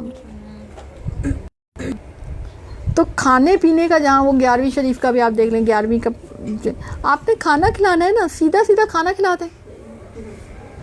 آپ اس کو کسی چیز کے ساتھ کیوں جوڑ رہے ہیں؟ اس میں کوئی مطلب اتنی مشکل بات نہیں ہے, سمجھنے کی کوئی ایسی بات نہیں ہے جو سمجھ نہ آئے, سمجھ آنے والی بات ہے. تو حلال چیزیں, حلال راستے, حلال دعوتیں, حلال ایونٹس بے شمار ہیں, تو ہم حرام کی طرف کیوں جائیں؟ آپ کو بچے کی خوشی کرنی ہے, عقیقہ کر لیں, ٹھیک ہے نا. آپ نے شادی کی کوئی خوشی منانی ہے, بھیا ولیمہ کر لیں, ٹھیک ہے. اور شادی میں بھی آپ وہ چیزیں نہ کریں اگر آپ کو بہت شوق ہو رہا ہے. ویسے تو لڑکی والوں کی طرف دعوت نہیں بنتی, لیکن آپ کم از کم وہ جو یہ حرام چیزیں جو ہوتی ہیں, حرمات کا تو خیال رکھیں نا, کہ جس میں آپ کیونکہ جب آپ 4-6 لوگوں کو جمع کریں گے تو وہاں سے دکھاوا تو ضرور ہوگا. شادی سادہ رکھنے کا مقصد یہی ہے کہ آپ دکھاوے سے بچ جائیں. جب آپ 4-6 لوگ, آپ حال دیکھیں نا, آپ کو اگر کسی دو گھروں میں ملنے جانا ہو تو اس وقت بھی آپ کپڑوں کا خیال رکھنا شروع کر دیتے ہیں. کیسے ہو سکتا ہے کہ اپنا بڑا فنکشن کریں اور اس میں آپ کپڑوں کا اور باقی چیزوں کا خیال نہ رکھیں؟ تو آپ کو ان چیزوں سے روکا گیا ہے نا, صحیح ہے. تو غیر اللہ نام کی نیاز جو ہے وہ بھی حرام ہے. بے شک جو لوگ, اور آپ اس سے ایک اور بات, عید الاضحیٰ پہ آپ قربانی کرتے ہیں, یاد ویسے تو حضرت ابراہیم علیہ السلام کا وہ واقعہ یاد کرتے ہیں جو کہ وہ اپنے پسر کو, اپنے بیٹے کو ذبح کرنے جا رہے تھے اللہ کے حکم پر. ان کو خواب میں وحی آئی تھی, جو انبیاء کرام کے خواب ہوتے ہیں وہ بھی وحی ہوتے ہیں, اور قریب تھا کہ وہ ایسا کر دیتے, مگر اللہ تعالیٰ نے فدیے کے طور پہ ایک دمبا اوپر سے اتار دیا, اور پھر اس حکم ملا کہ اس فدیے ہم نے آپ کا جذبہ قبول کر لیا. اور اس کے بعد یہ رسم اب ہمیں رکھ دی گئی, اور اب کہا گیا کہ عید الاضحیٰ پہ اور حج کے بعد, حج کے ساتھ ہے نا لنک, تو وہ آپ نے قربانی کرنی ہے, ٹھیک ہے. اچھا, واقعہ پس منظر اس لیے بتایا کہ پس منظر حقیقتاً وہی ہے, مگر اس کے باوجود اللہ نے نہیں کہا کہ تم حضرت ابراہیم علیہ السلام کے نام کی قربانی کرو. قربانی کس لیے ہوتی ہے؟ اللہ کے لیے, حالانکہ وہ نبی تھے.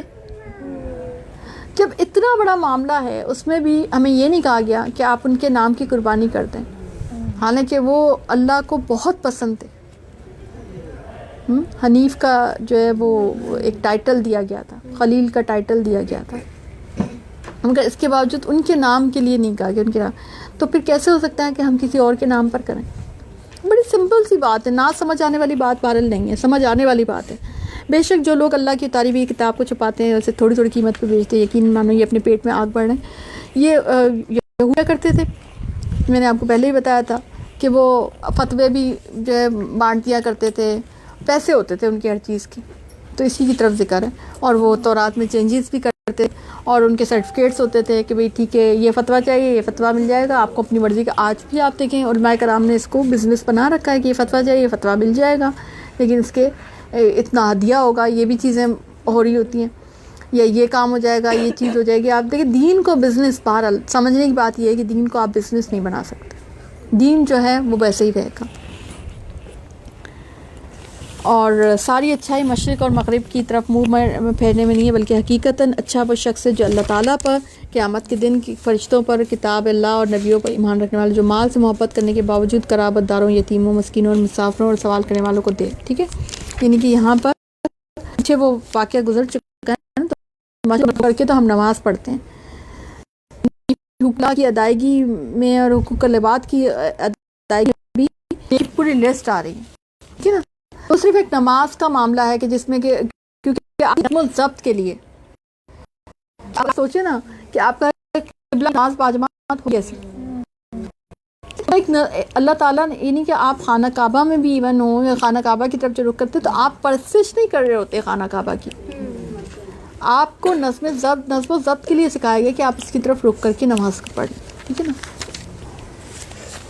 اے ایمان والو, تم پہ مقتولوں کا قصاص لینا فرض کیا گیا, آزاد کے بدلے آزاد, غلام کے بدلے غلام, عورت کے بدلے. اب یہاں پہ قصاص کا قانون آ رہا ہے جو کہ پہلے سے چلا آ رہا تھا. یہود اور نصارہ میں بھی قصاص کا قانون تھا, یعنی کہ کسی کو اگر قتل کر دیا جائے گا تو اس کے بدلے میں اس کو قتل کیا جائے گا, یہ تھا. تو یہ قانون پہلے بھی تھا, یہ قانون اب بھی موجود ہے, یہ اس شریعت میں بھی لاگو رکھا گیا. اور اللہ تعالیٰ کہتے ہیں وَلَكُمْ فِي الْقِصَاصِ حَیَاتٌ, کہ تم عقل مندو، قصاص میں تمہارے لیے زندگی اس باعث کہ تم قتل ناحق سے رکو گے. یعنی بظاہر تو لگ رہا ہے کہ قصاص سے ایک زندگی جاری ہے، ایک تو وہ والی گئی جو کہ اس نے مار دیا تھا، اور ایک وہ جا رہی ہے کہ جو کہ جس کا قصاص لیا جا رہا ہے. ٹھیک ہے، لیکن حقیقتاً اس میں یہ ہے کہ اس میں باقی لوگوں کی زندگی بچ رہی ہے. یعنی اس کا ایک ڈر قائم ہوگا تو معاشرے میں امن قائم ہوگا. اور آپ کو پتہ ہے کہ دیت کا بھی قانون ہے، اگر معاف کر دیا جائے، ورثہ معاف کر دیں تو پھر دیت بھی ہو سکتی ہے. 100 اونٹ جو ہے دیت ہوتی ہے مومن کی. ٹھیک ہے، تو یہ بھی ایک قانون ہے. اور قصاص آپ دیکھیں آج وہ نہیں ہے قانون، تو یہ قتل و غارت کری کتنی عام ہو جاتی ہے. ٹھیک ہے، پھر آگے یہ روزوں کا ذکر آ رہا ہے. یا ایھا الذین آمنوا کتب علیکم الصیام کما کتب علی الذین من قبلکم لعلکم تتقون. ایمان والو تم پر روزے رکھنے فرض کیے گئے جیسے کہ تم سے پہلے پر فرض کیے گئے تھے. ٹھیک ہے، یہ کس لیے؟ تاکہ تم تقوی اختیار کر لو. ٹھیک ہے، اب میں تھوڑا سا فاسٹ ہو جاؤں گی کیونکہ آپ کا ٹائم جو ہے وہ شارٹ ہو رہا ہے. اب دیکھیے کتنا لیندی ہوتا ہے، حالانکہ میں بہت جلدی بھاگی ہوں اس دفعہ میں نے، لیکن اس کے باوجود ہمیں تھوڑا سا کیونکہ مین چیزیں تو دیکھیں بتانی پڑتی ہیں نا. اگر مین چیزیں بھی نہیں بتاؤں، وہ بھی میں بھاگنا شروع ہو جاؤں تو پھر ہم بھاگ دوڑی کر لیتے ہیں، پھر ہم کیا صحیح ہے نا. تو مین چیزیں تو بتانی ہی پڑیں گی. اب یہاں پہ آپ دیکھیں روزے کا مقصد، روزے کی حکمت بتائی گئی ہے کہ تقوی پیدا ہو جائے، اللہ کی نافرمانی سے انسان بچنے لگے. چھڑوایا کچھ جا رہا ہے، کھانا پینا، اور آپ کی روٹین بنائی جا رہی ہے، اور سکھایا آپ کو یہ جا رہا ہے کہ جب آپ کھانے پینے میں اللہ سے ڈرنے لگے ہیں. حالانکہ آپ دیکھیں کھانے پینے کا اگر آپ باقی معاملات میں دیکھیں تو اللہ تعالیٰ نے بس ایک ہی چیز رکھی ہے جنرلی، حلال اور طیب.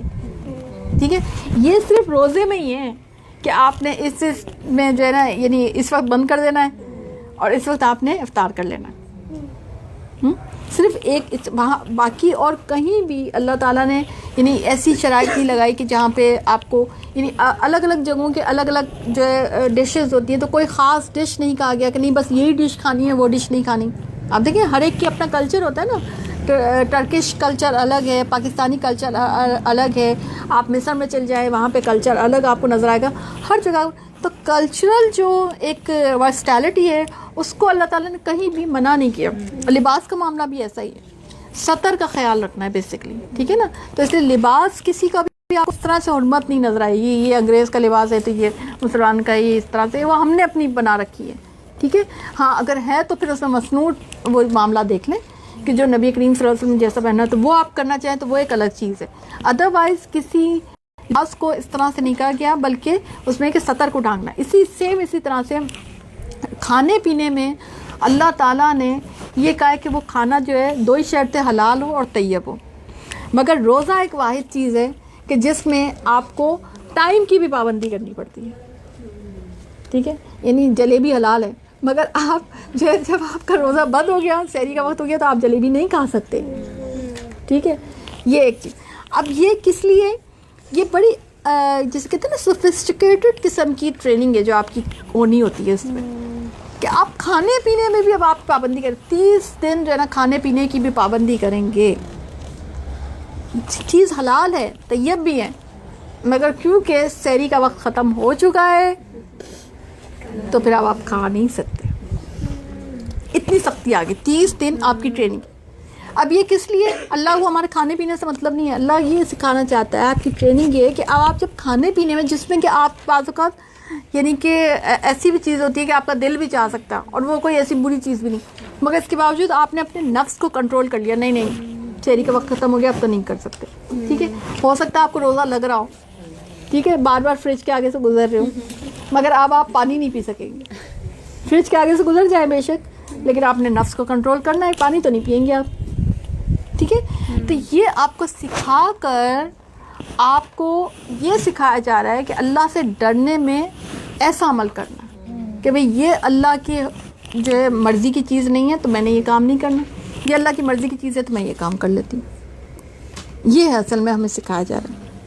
اور اللہ تعالیٰ آگے کہہ رہا ہے ایام معدودات، گنتی کے تو چند دن ہیں، لیکن اس میں بھی آسانی دیکھیں. تم میں سے جو شخص بیمار ہو یا سفر میں ہو تو وہ اور دنوں میں گنتی پورا کر لے، یعنی کہ ابھی مؤخر کر دے روزے کو اور بعد میں پوری کر لیں.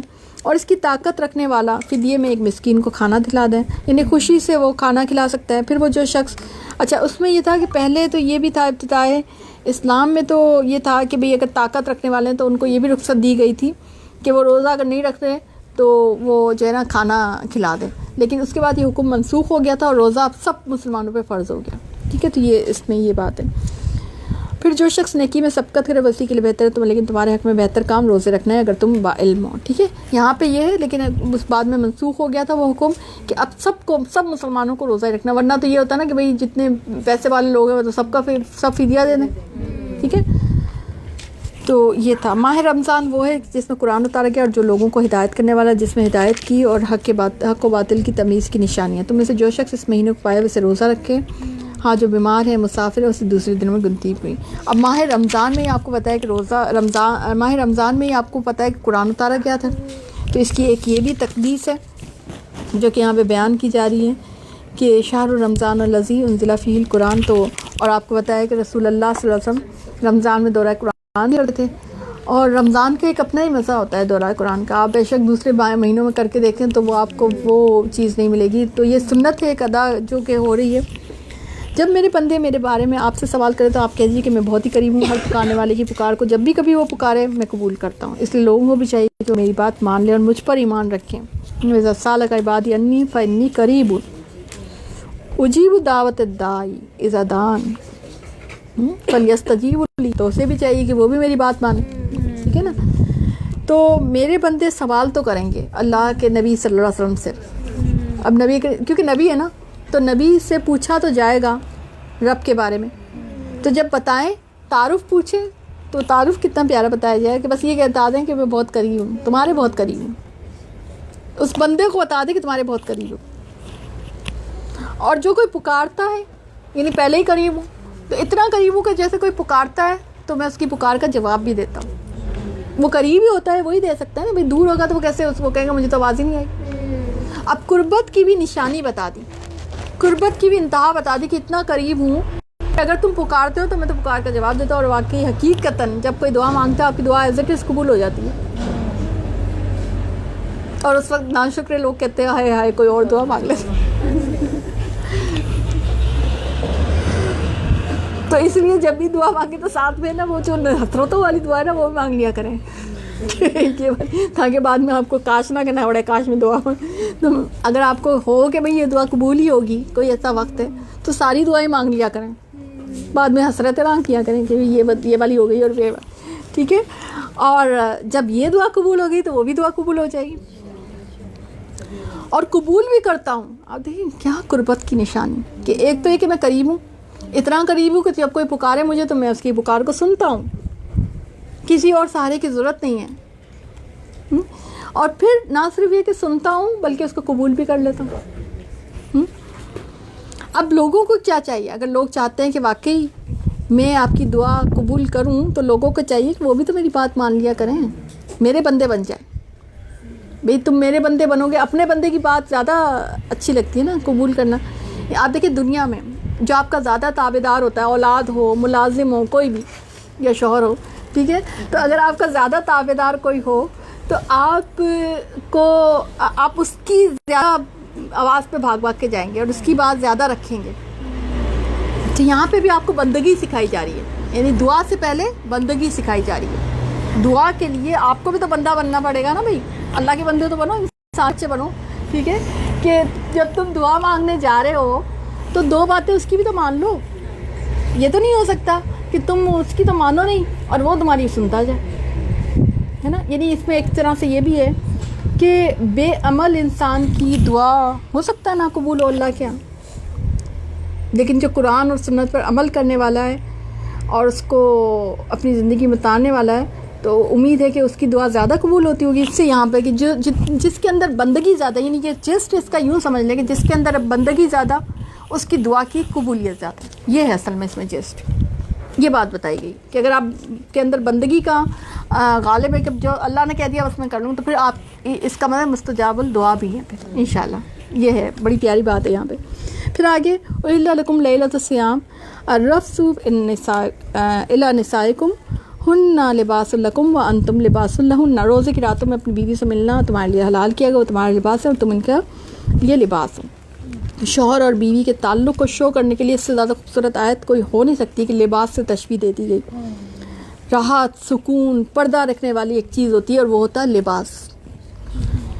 بالکل اسی طرح سے شوہر اور بیوی کا تعلق مضبوط ہونا چاہیے کہ وہ آپ کا پردہ بھی رکھے، وہ آپ کا جو ہے خیال بھی رکھے، آپ کو سکون دینے والا، یعنی اس کو دیکھ کر ایک سکون احساس ہو. اور اگر آپ کو ہو سکتا ہے کوئی شکوے شکایت، تو کم از کم ایک فریق ایسا بن جائے تو اس کا تو اجر پکا ہو گیا نا، ہے نا. اب بھائی آپ کے شوہروں کو تو میں ٹرین نہیں کر سکتی، سمپل الفاظ میں بتا دیتی ہوں، ٹھیک ہے. ایک فریق آپ ہی ابھی میرے حوالے ہیں، خواتین ہیں حوالے، تو بھائی آپ ہی اچھا لباس بن جائے، ہے نا، کہ ہمیں دیکھ کر اسے سکون میسر ہو. یہ حدیث میں بھی بڑا اس کی وہ عورت بڑی شاندار ہے جس کو دیکھ کر اس کا شوہر خوش ہو جائے، جب اس کو دیکھے وہ اسے خوش کر دے، جب اس کے نام پر کوئی قسم کھائے تو وہ قسم کو پورا کر دے. حدیث کا مفہوم ایسا ہے نا، تو ایسا معاملہ ہونا چاہیے، ٹھیک ہے نا. تو لباس جو ہے وہ زینت کا سبب بھی ہے، ہمیں سردی گرمی سے بچاتا ہے. لباس کا ایک موڈ بھی ہوتا ہے. لباس یعنی ایک سیزنل بھی ہوتا ہے نا. گرمی اگر ہم الگ سیزن کا لباس پہن لیں تو وہ ہمیں تکلیف دیتا ہے. گرمی میں اگر ہم موٹا لباس پہن لیں گے تو وہ ہمارے لیے ہمیں سکون نہیں دے گا، ٹھیک ہے نا. تو اسی طرح سے آپ دیکھیں عورت اور مرد کا جو تعلق ہے نا، وہ یہ ہمیں سکھایا گیا ہے کہ وہ احترام کا تعلق ہونا چاہیے، ایک دوسرے کا عیب ڈھکنے کا تعلق ہونا چاہیے، ساتھ نبھانے کا تعلق ہونا چاہیے، اور بہت ہی قربت کا تعلق ہے یہ. آپ نہ بھی، اور جب یہ جب لباس اگر پھٹنا شروع ہو جائے نا تو پھر کچھ بھی باقی نہیں رہتا. تو ایک دوسرے کا احترام، ایک دوسرے کا خیال رکھنا، ایک دوسرے کے جذبات اور احساسات کو لے کے چلنا ہے، چاہے کتنا خراب بھی ہے تھوڑا بہت تو اس کو ٹھیک کرنا. یعنی دیکھیں لباس اگر ہمارا انفٹ ہوتا ہے تو ہم اس کو صحیح کرتے ہیں نا، یا ہم خود صحیح ہو جاتے ہیں، ہم پتلے ہو جاتے ہیں، لباس بیچارہ ہم خود بھی صحیح ہو جاتے ہیں. آپ کے اندر بھی کچھ وہ ہو سکتا ہے، آپ کو ہو سکتا ہے پہلے لباس کوئی آپ کا ایسا آ گیا ٹائٹ ہو گیا، پسندیدہ ہے، تو ہو سکتا ہے آپ اس کو ایکسرسائز شروع کر دیں، یعنی اس شوہر کے مطابق بننا شروع ہو جائیں کہ جیسا وہ چاہتا ہے، ٹھیک ہے نا. تو ایسا بھی ہو سکتا ہے. اور لباس کا معاملہ آپ سمجھ گئے ہوں گے کہ بھئی اس کی، کیونکہ وہ اب دیکھیں نصیب جو ہوتے ہیں نا وہ بنے ہوئے ہوتے ہیں. اس طرح جوڑے جو ہمارے کہا جاتا ہے آسمان پہ، تو بہرحال یہ طے تو شدہ ہی ہوتا ہے نا کہ بھئی اس کا ہر ایک کا جوڑا تو طے شدہ ہوتا ہی ہے نا. وہ یہ الگ بات ہے کہ انسان کوشش، لیکن آپ دیکھیں کہ ہوتا وہیں پہ جہاں پہ لکھا ہوتا ہے. قسمت ہے نا، یہ بھی قسمت کی چیزیں ہیں، کچھ ایسی چیزیں ہیں جو قسمت میں ہوتی ہیں. جہاں پہ لکھا ہوتا ہے وہاں خود بخود معاملات بن جاتے ہیں اور وہیں پہ ہو جاتی ہیں. تو اس کا مطلب اللہ کی طرف سے ہی تھا، صحیح ہے. تو اس کو بھی ٹھیک کرنا ہے اور خود بھی ٹھیک ہونا ہے. شکوے شکایت نہیں، لباس سے متعلق شکوے شکایت جو ہے نا اس رشتے کو خراب کر دیتے ہیں. پھر آگے یہ مسجدوں میں اعتکاف کی بات آ گئی ہے، اور روزے کی وہ اس کی بات ہے کہ صبح اور سفید کا دھاگا جو ہے سیاہ دھاگے سے الگ ہو جائے تو تم روزہ جو ہے وہ بند کر لو. اور لوگ آپ سے چاند کے بارے میں سوال کرتے ہیں، آپ کہتے ہیں لوگوں کی عبادتوں اور حج کے موسم کے لیے آرام کے حالتوں میں لوگوں کے پیچھے سے تمہارا آنا ٹھیک نہیں. یہ لوگ احرام پہن لیتے تھے تو گھر کے دروازے سے اندر نہیں داخل ہوتے تھے، پیچھے سے کود کے آتے تھے، تو یہ منع کر دیا گیا. اور چاند اس لیے ہے، آپ دیکھیں دنیا میں کوئی بھی چیز بے وجہ نہیں ہے. تو چاند اس لیے کہ وہ اس سے آپ کو تاریخیں پتہ چلتی ہیں. اس زمانے میں کیلنڈرز تو نہیں ہوتے تھے، اور اگر ہوتے بھی ہیں تو آج آپ دیکھیں آج بھی ہماری جو عبادتیں ہیں وہ چاند کی تاریخوں سے ہی ہوتی ہیں. تو یہ یہاں پہ یہ اس لیے کہ وقت کلیئر حج کے موسم کے لیے. اور پھر آگے ہم چلتے ہیں. پھر آگے حج تمتع کا ذکر آتا ہے، جو جس میں کہ عمرہ اور حج کی نیت آتی ہے. حج قران کا ذکر آتا ہے. حج کا ہے بارے میں اس کو آگے لے کے چلتی ہوں انشاءاللہ. اللہ تعالیٰ ہمیں حج کی توفیق عطا کرے، اللہ ہمیں حج کا موقع عطا کرے، آمین، تاکہ ہم ان آیات کو اور بھی اچھی طریقے سے بتا سکیں. اور آگے ہم چلتے ہیں. یا ایھا الذین آمنوا ادخلوا فی السلم کافۃ ولا تتبعوا خطوات شیطان انہ لکم عدو مبین. اے ایمان والو، اسلام میں پورے کے پورے داخل ہو جاؤ اور شیطان کے قدموں کی تابعداری نہ کرو. اسلام میں پورا داخل نہ ہونا شیطان کی پیروی کرنا ہے. اگر آپ اسلام میں آپ کچھ نہ کچھ شیطان کی پیروی میں ہیں. جب پورے انٹر ہو جائیں گے تو آپ کی پیروی میں ہیں, ادروائز آپ شیطان کی پیروی میں چل رہے ہیں. تو پھر داخل ہونا کیا ہے کہ جو پسند کے احکامات ہیں ان کو بھی فالو کرنا, جو آپ کی ایز کے احکامات ہیں ان کو بھی فالو کرنا, اور جو آپ کی پسند کے نہیں آ رہے, ابھی آپ کو پسند نہیں آ رہا, آپ کو ایز نہیں لگ رہی اس میں, ان کو بھی فالو کرنا. ٹھیک ہے, یہ ہے پورا کا پورا داخل ہونا. یعنی اپنی پسند کو جو ہے سائڈ پہ رکھنا ہے, اللہ کی پسند کو فالو کرنا ہے. یہ ہے پورا کا پورا داخل ہونا. کیا لوگوں کو اس بات کا انتظار, یہ آیات میں نے کافی دفعہ بتائی ہوئی ہیں, آپ کو پتہ ہی ہے, تھوڑا بہت اندازہ ہے نا, یا سمجھ آئی بھی ہے نا. کیا لوگوں کو اس بات کا انتظار ہے کہ ان کے پاس خود اللہ تعالیٰ ابر کے سائبانوں میں آ جائے اور فرشتے بھی, اور کام کی انتہا کو پہنچا دیا جائے, اللہ کی طرف سے یہ تمام کام لوٹائے جاتے ہیں. یعنی کہ اگر آپ اللہ کی بات جو ہے قرآن کے ذریعے سے نہیں مانتے, رسول اللہ صلی اللہ علیہ وسلم کے کہنے پہ بھی نہیں مانتے, تو کیا تم لوگ اس انتظار میں کہ اللہ تعالیٰ خود ہی آ جائے؟ یہ ایک دھمکی کے انداز میں اللہ تعالیٰ نے کہا. بنی اسرائیل سے پوچھ لو ہم نے انہیں کس قدر روشن نشانیاں دکھائی, وہ جو شخص اللہ کی نعمتوں کو اپنے پاس آنے کے بعد بدل ڈالے تو جان لے کہ اللہ تعالیٰ بھی سخت عذابوں والا ہے. بنی اسرائیل جو ہے اللہ کی پسندیدہ قوم تھی, مگر اپنی بد اعمالیوں کی وجہ سے اب لعنت زدہ ہے. ٹھیک ہے نا. تو اور آپ دیکھیں اس میں خفیف سا اشارہ یہ بھی ہے نا کہ بنی اسرائیل نے اللہ کو دیکھنے کی فرمائش کی تھی, تو کیا انجام ہوا تھا ان کا؟ سب کے سب ختم ہو گئے تھے. اور کیا تم یہ گمان کر بیٹھے ہو کہ جنت پہ چلے جاؤ گے, حالانکہ اب تک تم پر وہ حالات نہیں آئے کہ جو تم سے اگلے لوگ ہوئے تھے. انہیں بیماریاں اور مصیبتیں پہنچی, اور وہ یہاں تک کہ جھنجھوڑے گئے رسول اور اس کے ساتھ والے ایمان والے کہنے لگے کہ اللہ کی مدد کب آئے گی. سن رکھو اللہ کی مدد قریب ہے. یعنی کہ جنت میں جانا اتنا آسان نہیں ہے. جنت کا راستہ پرخطر ہے, جنت کا راستہ جو ہے وہ بہت مشکل ہے. ہاں ایک چیز ہے جو اس کو آسان کرتا ہے, وہ ہے علم. علم کے راستے پہ جب آپ چلتے ہیں تو جنت کا راستہ آپ کے لیے آسان ہو جاتا ہے.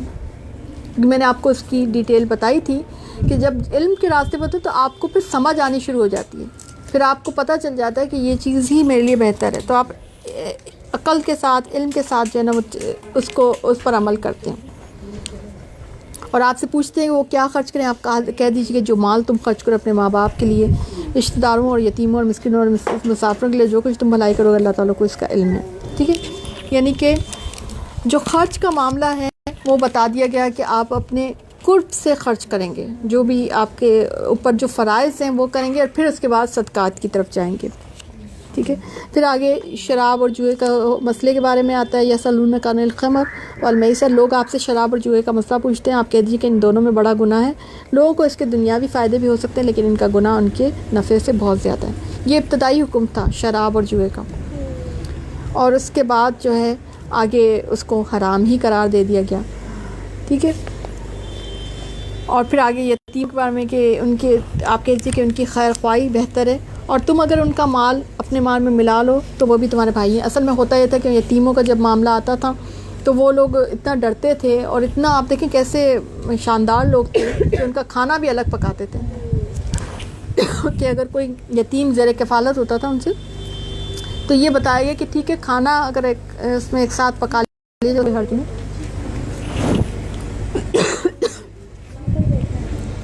وَلَا تَنْكِحُوا الْمُشْرِكَاتِ حَتَّى يُؤْمِنْ,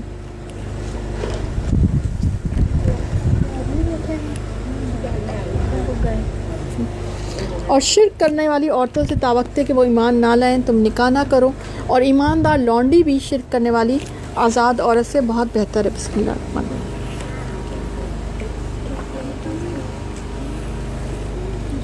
اب یہاں میں شادی کی شرط بتائی گئی, وہ ہے دینداری. ٹھیک ہے.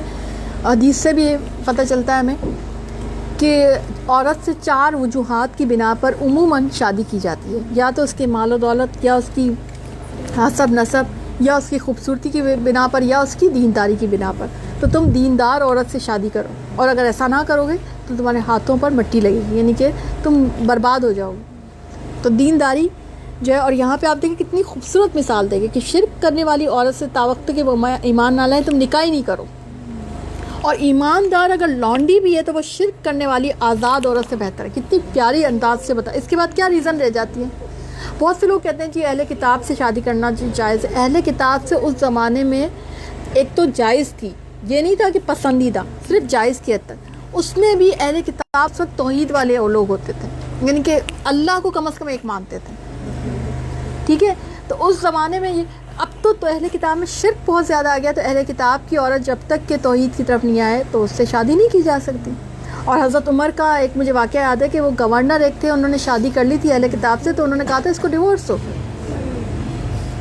تو انہوں نے اس چیز کو پسند نہیں کیا تھا. تو اس کے بعد اور کئی ایسے واقعات ہیں کہ جس میں کہ منع کیا گیا تھا. تو یہ جو ہے یہاں پہ ہے. پھر آپ آگے چلتے ہیں، طلاق کا ذکر آتا ہے. طلاق مرتان ہے آیت نمبر 229 میں، کہ طلاق 2 مرتبہ ہے، پھر یا تو اچھائی سے روکنا ہے یا عمدگی سے چھوڑ دینا. تمہیں حلال نہیں کہ تم نے انہیں جو دے رکھا ہے ان میں سے کچھ بھی لو. یعنی طلاق کا معاملہ یہ ہے، سکھایا جا رہا ہے کہ طلاق جو 2 مہینے میں، 1 مہینے میں 1 دفعہ دیا جائے، دوسرے مہینے میں طریقہ بتایا گیا ہے. لیکن ہمارے ہاں تو آپ کو پتہ ہی ہے کہ چیزیں جب شرط نکاح ہی صحیح نہیں ہو رہے تو طلاقیں کہاں صحیح ہوں گی. ہم تو نکاح ہی صحیح کرنا نہیں جانتے، ہم تو صرف نکاح کے وقت ٹیپ بند ہوتا ہے ہمارا. اور ہم جو ہے نا ساری، اگر آپ دیکھ لیں نکاح کی جو رسم ہے یا نکاح کی جو شادی کا سارا جو معاملہ ہے، اس میں کون سی چیز شریعت ڈالی ہے ہم نے. تو جو ہم بڑے طریقے سے سوچ سمجھ کے جو کام کرنے جا رہے ہیں، ہم نے اس میں بھی اتنی بدعات اور اتنی غیر شرعی رسومات ڈال دی ہیں. تو نکاح کے معاملے میں بھی ہم اتنے خراب ہو گئے ہیں، تو طلاق کا معاملہ تو کیا ہوگا. تو طلاق اگرچہ جو رواج پڑ گیا ہے کہ ایک ساتھ دے دو، وہ غلط ہے. طلاق کا معاملہ ہے کہ ایک، جو میں نے پہلے بھی بتایا ہوا کہ 1 مہینے میں 1 دفعہ دی جائے گی، پھر دوسرے مہینے میں دوسری دفعہ دی جائے گی، پھر یہ کہ اس کو اچھائی سے روک لینا، اور تیسری کی تو باری ہی نہیں آنی چاہیے، تاکہ ایک وہ رہے، ایک کھلا رہے کہ بھئی ٹھیک ہے، کبھی خدا نہ خواستہ ہمیں بعد میں خیال آئے کہ بھئی وہی صحیح تھی تو، یا وہی صحیح تھا، تو پھر یہ کہ کم از کم شادی ان کی ہو سکے، ٹھیک. اور پھر اس میں یہ بھی حکم ہے کہ جو دیا ہے اس سے کچھ لو نہیں. اور یہاں تک کہ کوئی کنتار بھی، اگر آپ نے آگے کہیں آتا ہے کہ کنتار بھی اگر دے رکھا، خزانہ بھی دے رکھا ہے، تو اس سے واپس نہیں لینا، ٹھیک ہے. تو یہ طلاق کا معاملہ ہے. اور اگر تیسری بار دے دی گئی تو اب اس کے بعد حلال نہیں، جب تک عورت اس کے سوا کوئی دوسرا نکاح نہ کر لے. پھر اگر وہ بھی طلاق دے دے تو ان دونوں کو میل جول کرنے میں کوئی گناہ نہیں. اب یہاں پہ یہ دیکھیں حلالہ کا ایک وہ سسٹم بتایا گیا کہ اس طرح سے ہوتا ہے. یہ کوئی طریقہ نہیں ہے کہ جس طرح سے ہمارے ہاں کتنا یہ چیز نافذ ہے. استغفر اللہ. اور مائیں اپنی اولاد کو 2 سال کامل دودھ پلائیں، جن کا ارادہ دودھ پلانے کی مدت پوری کرنے کا ہو، ٹھیک ہے. یعنی کہ جو رضاعت کی عمر ہے وہ بتائی گئی ہے کہ 2 سال، اور ایک جگہ پہ 2.5 سال بھی آتا ہے. اور جن کے بچے ان کی ذمہ ان کا روٹی کپڑا، یعنی کہ اور ماں کی پوری ذمہ داری جو ہے باپ اٹھائے گا.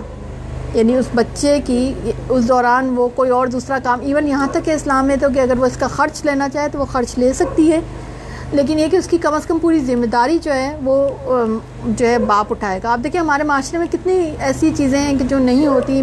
چھوٹے بچے ہوتے ہیں، ماؤں کو کام کے لیے بعض اوقات نکلنا پڑ رہا ہوتا ہے. یہ ایک دوسرا رخ ہے معاشرے کا کہ وہ بچوں کو پھر تربیت نہیں دے پا رہی ہوتی، بچوں کو پورا ٹائم نہیں دے پا رہی ہوتی، بچے بھی پریشان ہیں، ماں بھی صحت مند نہیں ہے. اور اس میں کسی کو بھی الزام نہیں دیا جا سکتا کہ یعنی بچہ بڑے ہو کر ماں باپ کو الزام نہیں دے سکتا، ماں کو تو بالکل بھی نہیں دے سکتا کہ ماں تو خود مجبور تھی. تو ہمارا معاشرہ جو ہے کافی دقیانوسی معاشرہ ہے نا، اور کافی جاہلیت کی چیزیں ہمارے معاشرے میں ابھی بھی موجود ہے. اور تم میں سے جو لوگ، یہ ویسے قانون عدت ہے کہ جو لوگ مر جائیں، وہ بیویاں چھوڑ جائیں، تو وہ عورتیں اپنے آپ کو 4 مہینے اور 10 دن عدت میں رکھیں، پھر وہ مدت ختم ہو جائے تو جو اچھائی کے ساتھ وہ کر لیں. یہ یہاں پہ قرآن میں آ گیا ہے کہ عدت کا معاملہ آ گیا ہے. اور اس پر کوئی گناہ نہیں کہ اشارتاً کنایتاً اور ان عورتوں سے نکاح کی بابت کہہ دو یا اپنے دل میں پوشیدہ ارادہ کر لو، اللہ تعالیٰ کو علم ہے، تم ضرور ان کو یاد. یعنی کہ زبانی طور پر آپ نہیں بول سکتے، عدت کے دوران کسی کو نکاح کا پیغام نہیں پہنچایا جا سکتا، لیکن اشارتاً، یعنی اشارہ بھی ایسا ہے کہ بھئی جیسے کوئی کسی کے ساتھ کہلوایا جا سکتا ہے، تو وہ چیز ہو سکتی ہے. اور پھر مہر اور نان نفقے کا ہے کہ اگر عورتوں کو بغیر ہاتھ لگائے بغیر مہر مقرر کیے طلاق دو تو تم پر کوئی گناہ نہیں. ہاں، ان کا کچھ نہ کچھ فائدہ دو، یعنی کچھ نہ کچھ مہر اور نان نفقے میں سے کچھ نہ کچھ دو. اور اگر تم نے عورتوں کو اس سے پہلے طلاق دے دو تو پھر ان کا مہر بھی مقرر کرو، اور مقررہ مہر کا آدھا مہر دے دو، یہ اور بات کہ وہ خود ہی معاف کر دیں. یعنی کہ ڈیورس کے سلسلے میں آپ کو کیا دینا ہے، مہر کتنا دینا ہے، یہ بتایا گیا. نمازوں کی حفاظت کرو، بالخصوص درمیان والی نماز کی، اور اللہ تعالیٰ کے لیے ادب کھڑے رہا کرو.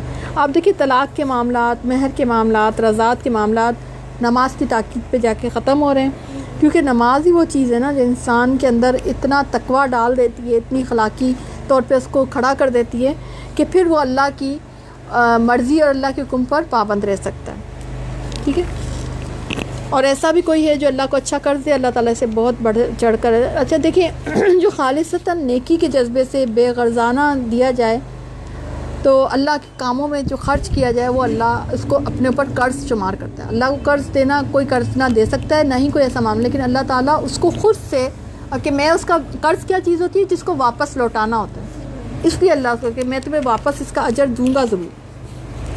ٹھیک ہے، پھر آگے طالوت کا واقعہ آتا ہے. طالوت ایک غریب اور عام فوجی تھے، اس نسل میں سے بھی نہیں تھے جس سے نبی جو ہے اسرائیل کے بادشاہوں کا سلسلہ جو ہے بنی اسرائیل کے بادشاہوں کا سلسلہ چلا آ رہا ہے. اچھا اب آپ دیکھیں بنی اسرائیل جو ہے نا، مسئلہ یہ تھا کہ بنی اسرائیل حضرت موسیٰ کے جانے کے کچھ عرصے کے بعد تو ٹھیک رہے، پھر ان میں انحراف آ گیا، دین میں بدعات بھی آ گئیں، یہاں تک کہ انہوں نے بتوں کی پوجا بھی شروع کر دی تھی. انبیاء ان کو روکتے تھے، منع کرتے تھے، مگر یہ مانتے نہیں تھے، اور ان کے علاقے بھی چھن گئے تھے تو، اور ان کے اندر نبوت کا سلسلہ بھی منقطع ہو گیا تھا. تو کچھ لوگوں کی دعاؤں سے شموئیل نبی جو ہے وہ پیدا ہوئے، جنہوں نے دعوت اور تبلیغ کا کام شروع کیا. تو انہوں نے ان شموئیل نبی سے مطالبہ کیا کہ ہمارے لیے ایک بادشاہ مقرر کر دیں. یہودیوں نے یہ جو نبی جو کہ بہت منتوں اور مرادوں سے پورے ہوئے تھے، تو ان سے ایک مطالبہ کیا کہ آپ ہمارے لیے کوئی بادشاہ مقرر کر دیں. نبی تھے.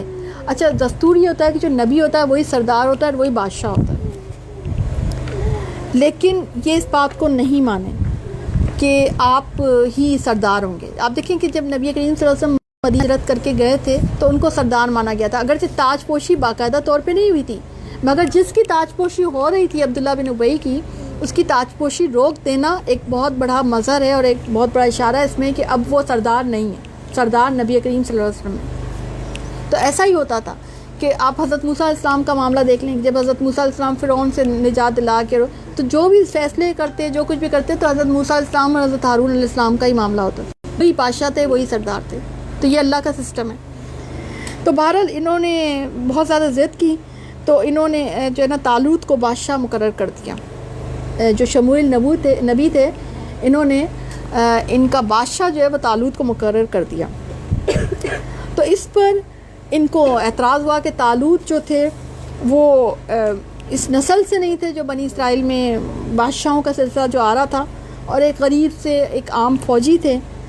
تو انہوں نے کہا کہ شموئیل نبی نے کہا کہ بھئی یہ جو انتخاب ہے یہ میرا نہیں ہے، یہ اللہ تعالیٰ کا انتخاب ہے. اور اس کی مزید نشانی یہ ہے کہ وہ جو تبرکات کا ایک جو تمہارا تھا تابوت سکینہ جو تھا، وہ ان کے دروازے پہ آ جائے گا، فرشتے چھوڑ جائیں گے. تو یہ نشانی اللہ کی طرف سے ہوگی. ٹھیک ہے، تو انہوں نے اس بات کو، بہرحال وہ واقعی تبرکات ان کو مل گئی اور تابوت سکینہ آ گیا ان کے دروازے پہ. تو ان کو بہرحال ماننا پڑا، ورنہ یہ ماننے کے جیسے وہ گائے والے واقعہ میں اس طرح سے یہ بھی ماننے کو تیار تھے نہیں. ٹھیک ہے. اچھا اس کے بعد کیا ہوا کہ ظاہر ہے یہ جو تھے، یہ جرنیل تھے طالوت جو تھے، تو انہوں نے جو ہے جہاد کا فیصلہ کیا اور جو یہ لشکروں کو لے کے نکلے، اور ان کا جالوت اور ان کے لشکروں سے جو ہے نا، کیونکہ وہ قبضہ کر کے بیٹھے ہوتے ان کی زمینوں پہ، تو ان کے لشکروں سے مقابلہ ہوا. تو انہوں نے اس سے پہلے ایک نہر پہ آزمانے کا جو ذکر آ رہا ہے کہ وہ نہر بیچ میں آئی جو لشکر کو لے کے نکلے، تو انہوں نے کہا ایک آزمائش ٹھہرائی کہ اگر کوئی کسی نے پانی پی لیا تو وہ میرا نہیں، یعنی وہ میرا ساتھی نہیں، اور جو ایک آدھ چلو پی لے تو وہ کوئی بات نہیں، لیکن سوائے چند کے سب نے وہ پانی پی لیا، یعنی سب کے سب اس آزمائش میں فیل ہوئے. ٹھیک ہے. تو یہ جو ہے اس میں یہ بھی ہے کہ تنبیہ کے باوجود انہوں نے اکثریت نے پی لیا، اور یہ ان کا کلچر رہا ہے کہ کبھی بھی نبی کی اور بادشاہوں کی یہ بات مانتے نہیں تھے. پھر جو ہے اللہ کی ملاقات کرنے والوں کو، یقین کرنے والوں کا بسا اوقات چھوٹی اور تھوڑی جماعتیں بھی بہت سی جماعتوں پر اللہ کے حکم سے غلبہ پا لیتی ہیں، کیونکہ وہ یہ کہنے لگے تھے کہ آج تو ہمیں طاقت ہی نہیں لڑنے کی. بعض اوقات ایسا ہی ہوتا ہے کہ جب امیر کی اطاعت نہیں کی جاتی تو آپ کی ہوا اکھڑ جاتی ہے. تو یہاں پہ یہ بھی پھر جب ان کا جالوت اور اس کے لشکر سے مقابلہ ہوا تو انہوں نے دعا مانگی ہے پروردگار ہمیں صبر دے، پا ثابت قدمی دے اور قوم کفار پر مدد سے چلنا چاہے۔ اللہ تعالیٰ کے حکم سے انہوں نے جالوتیوں کو شکست دی، اور حضرت داؤد علیہ السلام حضرت داؤد علیہ السلام کے ہاتھوں جالوت کا قتل ہوا، اور اللہ تعالیٰ نے داؤد علیہ السلام کو مملکت اور حکمت اور جتنا چاہے علم بھی عطا فرمایا۔ اللہ تعالیٰ اس طرح بعض لوگوں کو بعض کے ذریعے سے دفع کرتا ہے۔ حضرت داؤد علیہ السلام ابھی پیغمبر بھی نہیں تھے، بادشاہ بھی نہیں تھے، لیکن لشکر طالوت میں ایک سپاہی کے طور پہ آئے تھے، اور ان سے ایک بہت بڑا کارنامہ سرزد ہوا۔ تو ایک طرح سے اس طرح سے لوگ ہیرو بنتے نا، تو اس طرح سے وہ ہے، اور پھر اس کے بعد اللہ تعالیٰ نے ان کو علم بھی دیا اور جو ہے مملکت بھی دی اور بادشاہت بھی اس کے بعد دی، اس کے بعد یہی بادشاہ بنے۔ اور یہ اللہ تعالیٰ کی آیات ہیں جنہیں ہم حقانیت کے ساتھ آپ پر بیان کریں، یقین آپ رسولوں میں سے، الحمدللہ، اللہ اس کو قبول کریں۔